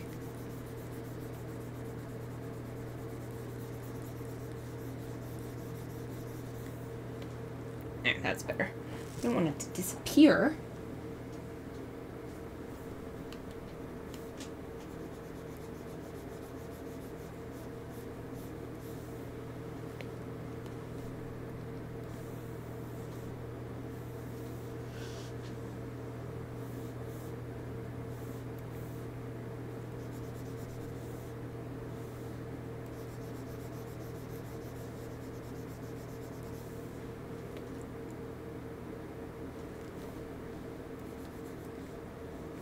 do feel like I want to make it a little more subtle though, in places. Trying to find a balance here. And maybe this line could be a bit lighter because it's on the more lit side of the bok choy. Especially we've got that really subtle patch, subtle but effective patch of highlight here.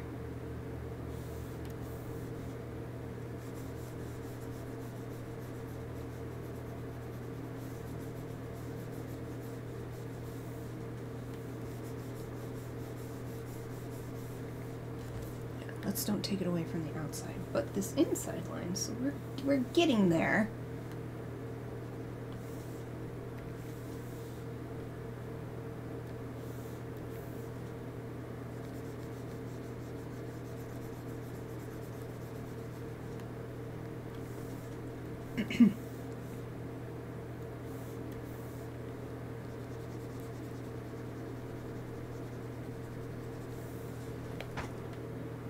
Yeah, I like that. I like that effect. I like that overall effect. Let's do a little bit more work on this line. If I can get it just a little bit lighter in between what felt like was too light and what I have now, which feels just still a tiny bit too dark.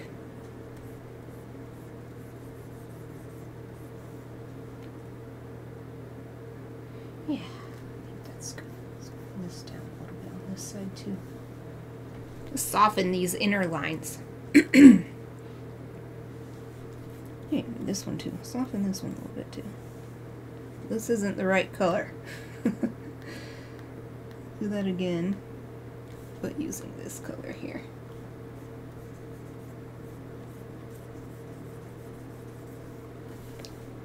Alright, let's save. So I think we're super close to done. I want to zoom out, get a feel for the overall effect. I want to bring this darker line in a little bit under these two big leaves. So I will select this color. It's like right here, again to help with, oops, to help with the transition, or the transition with delineating between which lines belong to which leaves.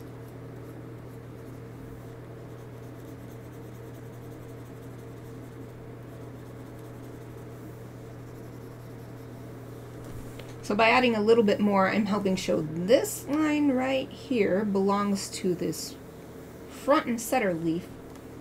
And then by creating darker lines next to it, helps create depth and show that the leaves next to it are behind it.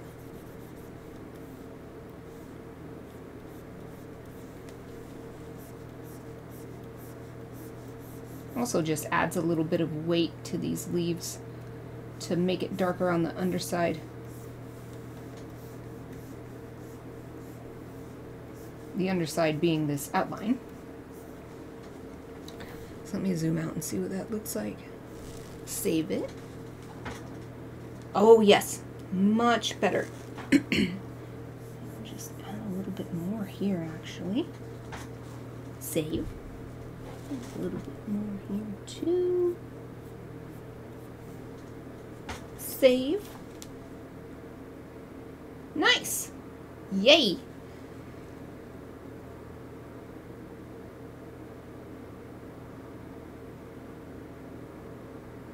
So I wonder if I should add a little bit more of this dark now that I've done that. This part in the middle. So as you can see on this reference image, the middle part is where the darkest shadow is because all the leaves are coming together. Of course, this one, the leaves are falling out to the sides. And I mostly did that so that it would fit better into a square format. But I still think adding a little more dark here where we're seeing the light unable to reach as far inside just because of the grouping of the leaves. I think it'll make it look a little more 3D and have more depth here.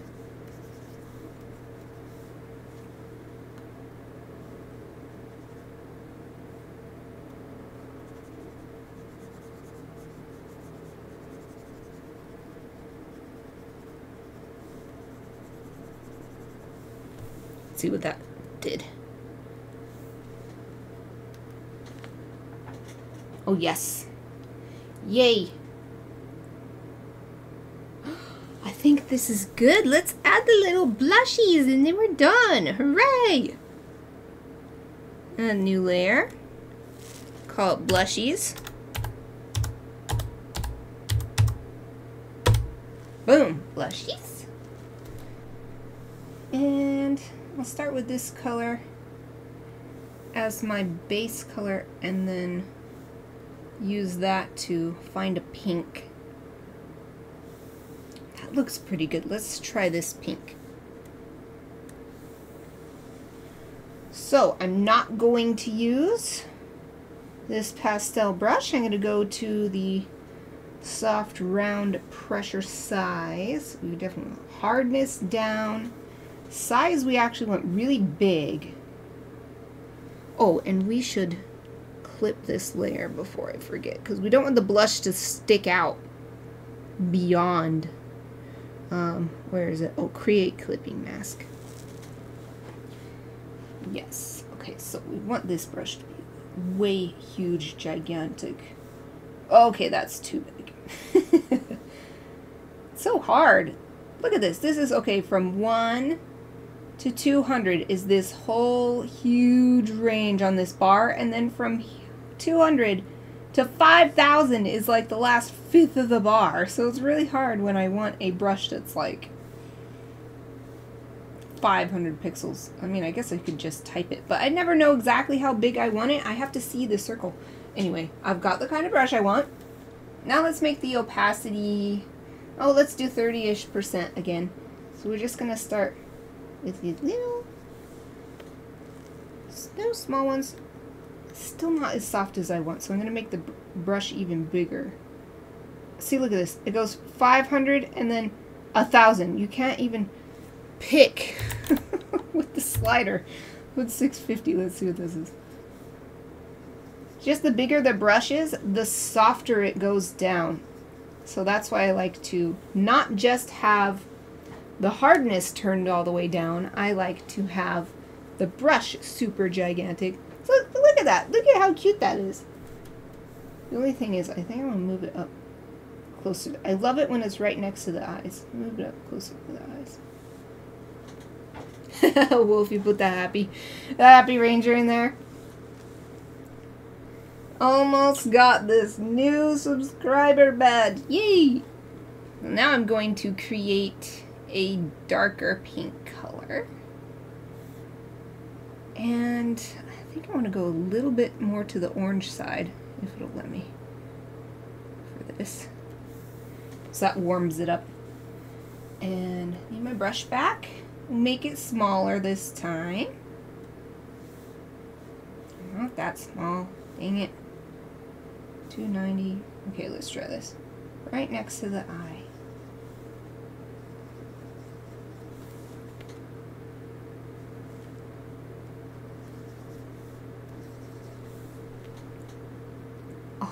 So cute. That's a little bit too much though. I took it too far, but we're getting there. Ah! Oh!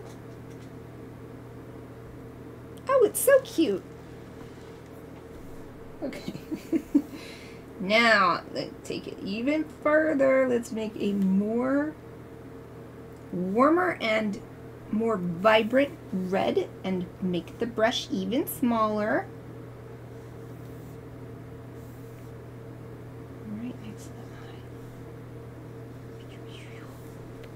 Oh, they weren't. I didn't quite make them that even. Oh, it's so good. It's so good. I think this might be done, but let me lift up my tablet monitor. It'll be way easier if I can just use my mouse and keyboard for this. So I want to rearrange my workstation real quick. I want to open my other, where are they? Here they are. The other icons that I made. Make sure that I didn't forget anything. So I colored the lines. I've got this nice pink blushy on there. The facial feature lines are still black, which is what I wanted. Then we got that nice texture on there, which the texture I completely forgot for this broccoli. I have that texture. I used it here and here. And you can't tell as much, but I did use it on the tofu, but yeah, I forgot on the broccoli, and then I had to go in and do it after the fact on this one. But hopefully I'll get in the swing of my process here for what I'm trying to make the overall effect. It's nice though, because even if I forget, these are going to be mostly shrunk down to super tiny size. You can't even really tell that much anyway. Let me turn the reference layer off. See what it looks like by itself. Oh, it is so cute. I wonder if maybe the pink could be better if it was overall even more warm. So let me work with the hue a little bit and see what that does. Oh, that's making... Oh yeah, let's do a warmer one. Yes, let's do a warmer one. But I wonder if maybe I'll turn down the opacity of the layer a little bit. It's kind of strong.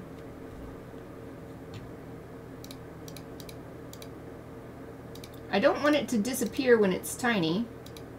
So maybe strong is good. I think this is about, look at this 2%. I think this is about the size, or maybe even smaller. Yeah, maybe this is more like what it will look like. But I think you can still see the blushies, and then when it's at full size, or at least filling up the screen size, it's not super overpowering. So I'm going to leave it at 90%. I think that's nice. So let's save this. Yay! Okay, save this. I'm going to turn off these color swatches. And what is this one? This one is only baby bok choy, or... Oh, this one also has the chia seeds in it.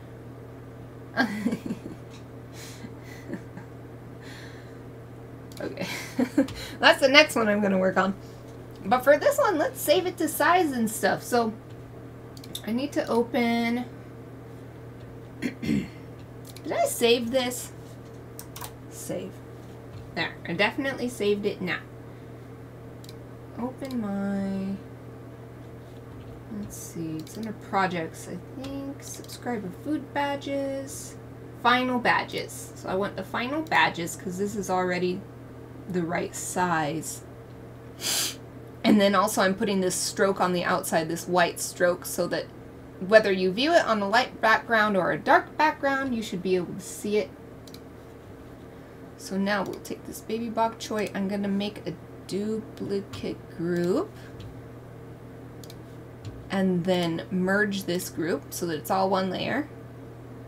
And I guess real quick, I'll do my favorite little test, go to layer style and do a stroke just to make sure there's not any wildly stray pixels, which there are not.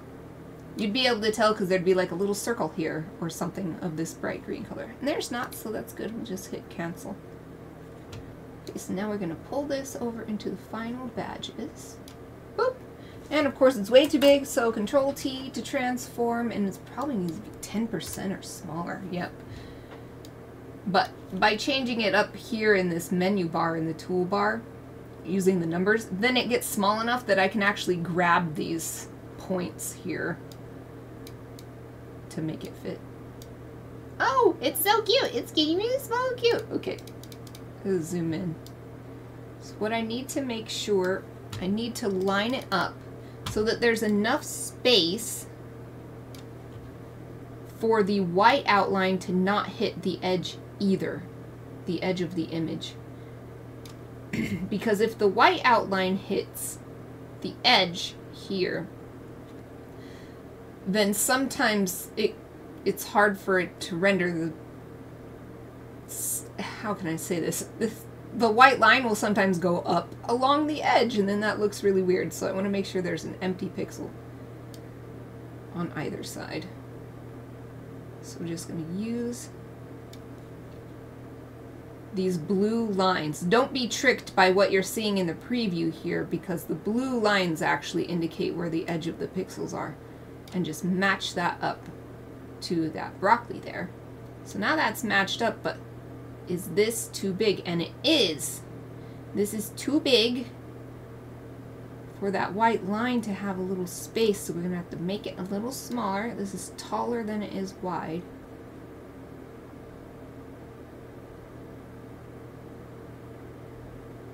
So I wonder if actually having the peanut butter would be a better reference. So for now we'll resize it to that size. I'm going to turn on the peanut butter instead of the broccoli. And Control T so that we can see. So this is the top edge of the peanut butter, you can see right here. And so we'll just make this blue line match with that. The blue line down here's already matching, it looks like. Actually, it looks like it could go down a bit. So pull this up. There. Double click to apply. Oh, they look so cute together. Okay.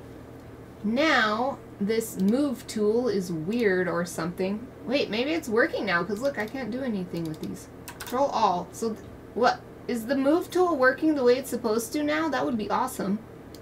Control Alt, Control A, and then align horizontal and align vertical so that this is centered.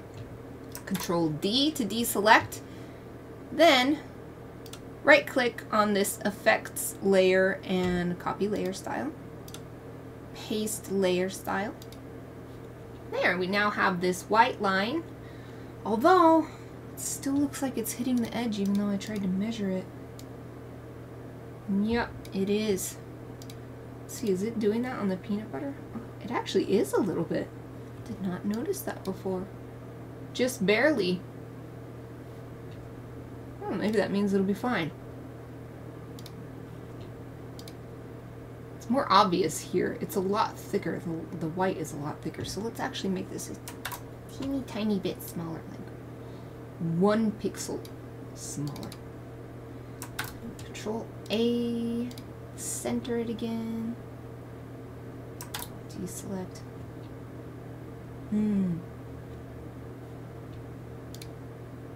Yeah, it's still touching the bottom edge. Okay, I'm gonna just keep making it smaller until there's a little space. We want a little space. There we go. So you can see a little space down here and up here. Let's center it again. Oh, it stayed centered, good. Wolf, why did you put gasp? Oh, you put the cute ranger. Because the bok choy is super cute, teeny tiny. I hope people enjoy having this as their icon. Let's see. That's 100%. So, yay, let's save it. So we're going to go save as. And we want to save as a... Oops. Why is it not... I chose save. Oh, you have to save this copy. My brain still isn't 100%. I'm still not over this stupid COVID. Not contagious, but that doesn't mean the symptoms are gone. I do this all the time and I forget these basic things. Okay, now, save copy. I can save as a ping. So I want to go to final badges. Alright, we have to save it at 3 sizes. That's right. So we're going to start. Select this not to save over it, but just to use this title as a template. So now I can change this to 5. I can change broccoli to baby bok choy. And then 72 pixels, because that's what this should be starting as. Save that. Okay. Now we're going to go in and change the image size twice. Shoot, I don't remember what that was supposed to be. I've got to open the other ones. I'm opening the folder here. Artwork, projects, subscriber badges, 36. So now we gotta go down to 36. Click OK. Oh! It's getting so small. Save a copy. Ping. And then now we've already done one, so all we have to do is click on it to get that title in there for the file name, and then change 72 to 36. Save. Boom. Alright, one more size change. The final size is 18. Boom. And save copy. Oh man, that is so small! You can't even see what it is. That is minuscule. Okay, click this again and change it from 36 to 18. Save. Whew! So small. Teeny tiny. Okay, so I've saved. But the first thing I'm going to do before I do anything else is go back. Take away these image size because I do not want to accidentally save this as tiny and then close it because you can't get it back. So now saving this. So this file has been saved at the 72 pixels size. And now I'm just going to open a new Twitch tab and go ahead and apply this now, as I have done for so many of these so far. Let's see, where's Twitch? Twitch. Okay, I've got to figure out where this is for a second because it's always, it's kind of hidden. It's not obvious where this is. I think it's under viewer rewards. No, I think it's under monetization, subscriptions. Yes, and then subscriber badges. Oh, I'm so happy I remembered. Here, I'll bring this over here so you can see what I'm doing. Okay, so this is going to be the 9-month badge. Go to 9-month, upload image, and, oops, this is the emoji. Food badges. 18. 36. And, oh, come on, 72.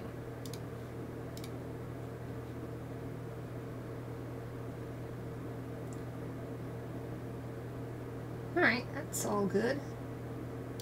Upload. I'm confirming that I own all rights. Yes, I have days worth of video evidence that I own the rights to these badges. Oh, they look so cute together all in a row. So here's what they look like with the flare on them. I made this new flare the other day. I love this one. So cute. Yay! So that's up there. There is one other thing that I've been doing with these, which is to make it emoji for... I have a few vegan discords, and I've been just saving an emoji size for them. Because why not? Let's get the most out of this artwork that I made. So, let's see, where's it? So we're going to open vegan emoji. And same thing, just drag this layer over here. It is the same exact deal. Resize using the existing one as a guide. And these blue lines. Although since this isn't teeny tiny, it's way easier to do this actually. Control A to select all, then I think my Photoshop was just messed up yesterday because this move tool is working correctly today. I'm so glad. And I don't like that I had to deal with that yesterday, but I'm so glad that it just needed to be restarted or something.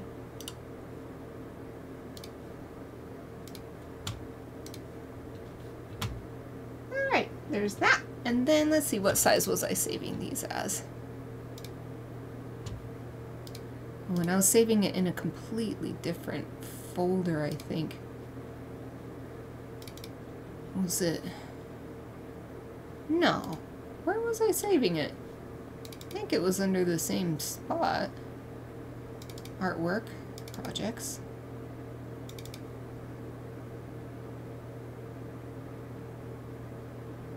Oh, there it is.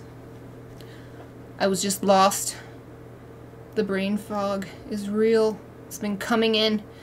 What I've found is I start losing steam, and both physically and mentally a few hours earlier than usual ever since I got sick. Of course, those first few days, it was like I couldn't even read. I couldn't do anything because it was literally like fog. Like I could not understand and I couldn't see. It was weird. Okay, 128 pixels is what we need to save this as. So, image size 128. Yay! And then just save this copy. Go down to pink because we want it to stay transparent, and then we just do the same thing. Select this one so that populates the file name, and then just edit this file name because we don't want it to be the same. So 05, and then baby fuck choy. Save. Click OK. Yay! And that's that. So let's do the same thing. Go back in the history, get rid of this image size thing, and then save it. So we don't need this anymore. And we don't need this one anymore. I want to double check. Okay, it's at the right size so we can close it. Okay, we still have 6 minutes though, so let's do a little bit of work on the chia seeds. So we can just close this. We don't need this anymore. And turn this off, and that off. When I was looking at the chia seeds, I could see we still have a lot of cleanup work to do, so I think that's what I'll work on. Just cleaning up the lines. So first thing, get my eraser, make sure all these are turned up to 100, and we've got this funny eraser. I just want the regular pressure size one. Make sure hardness is up all the way, and that should be good. Just erase these little dots to start with. I'm going to move this around and see if there's any more hiding outside the boundaries of the canvas. And there's not. So now Control A to select all and then center this on the canvas. Deselect. Man, it is so great that that is working how I expect. I'm so glad. I'm so glad it's working. Okay. So I cleaned up those edges, or I cleaned up those stray pixels, but now I want to clean up the edges. So I'm going to bring my tablet back down, get my stylus, and we can actually throw away this stroke layer. We don't need this data anymore. Zoom in, although it is kind of hard to see. I'm going to make a fill layer just so that it's easier for me to see what I'm doing here. So I'm going to make it gray and paint bucket, fill that in. Alright, it's way easier to see those edges. I'm going to sort of follow that advice from that illustrator, and I'm on the wrong layer. Go on the lines layer and not zoom in too much. And clean up the lines, but not let myself go crazy. Especially for something that is going to end up so tiny in the end. Of course, end up so tiny in the end. Of course, it's going to end up. Here I want to add a little bit of line. So I'm going back to this. I love this Pastel Palooza brush. It's not exactly the same texture, but it's pretty close to the natural texture I get from my physical media tools and the paper I use. Right? No layers. No layers allowed. I know some people do work that way, and that's fine, you know, I'm not looking down on that way of thinking or anything, but that's just not my way of working. So if I want no layers, I'll just get a piece of watercolor paper, watercolor it.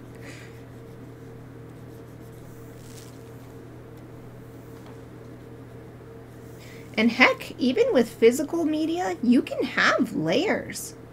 You can literally color. Say you're doing watercolor painting. You could paint different elements on different sheets of paper, cut them out, and create a sort of collage effect. So you can even do it with physical layer too. So layers are not some digital cheat or something.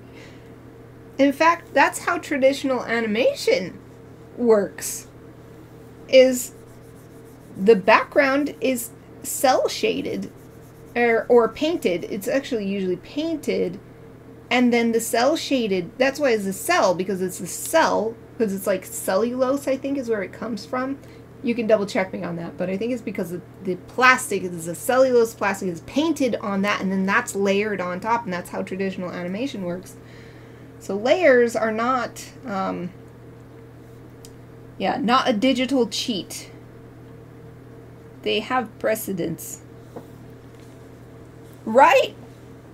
Excellent point. Oil, like the most classic, beloved traditional media these days, that uses layers. Excellent point.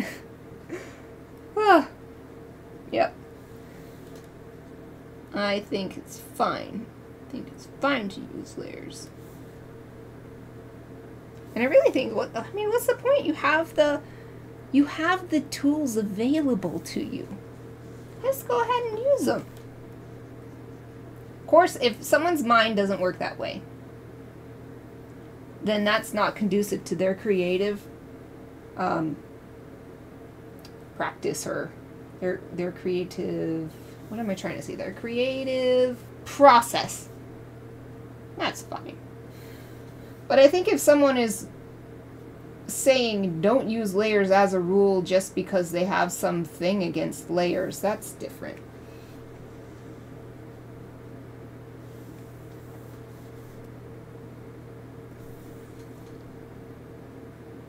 I feel that it's along the same lines as once and I still remember which artist it is, and I admire their art. I think their art is beautiful.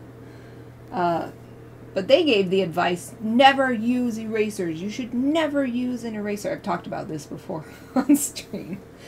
I'm just not a fan of the never use X thing.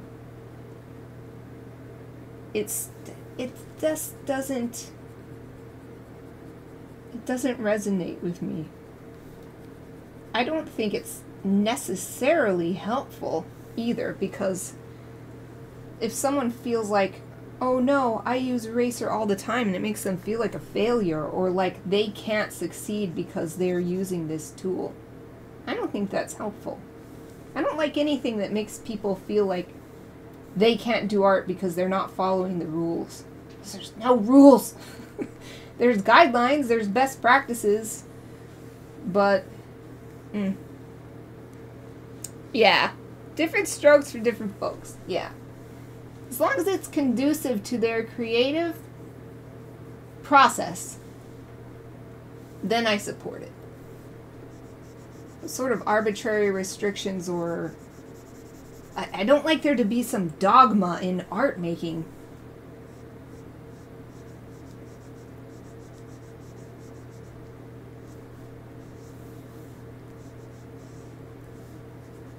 I didn't expect to go on a big rant when we're over time. So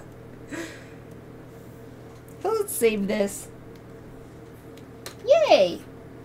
That's very good. We got that bok choy done. I'm so happy about that. Let's see if there's anybody streaming, or if maybe we'll just call it good today. It's interesting. I'm following quite a different variety of people now. Quite a few streamers, but still some days there's like nobody streaming to raid. And so once in a while it's like, well, we're just gonna call it good. But we'll see. See if anybody's streaming today.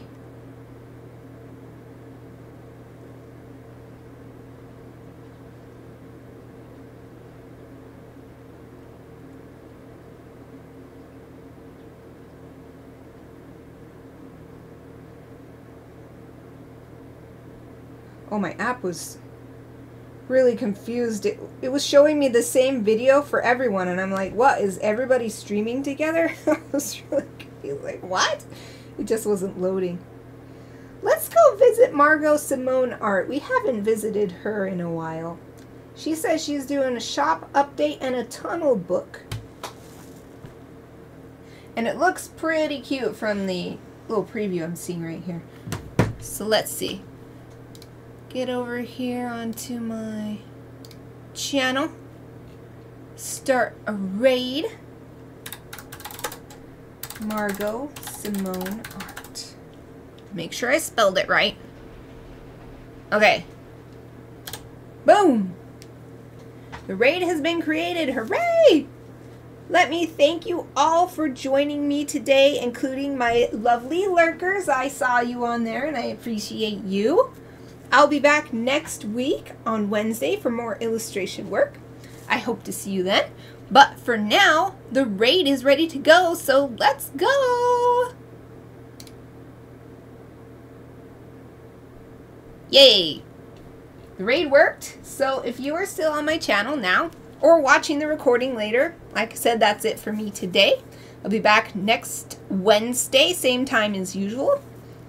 I hope to see you then. Thank you for watching!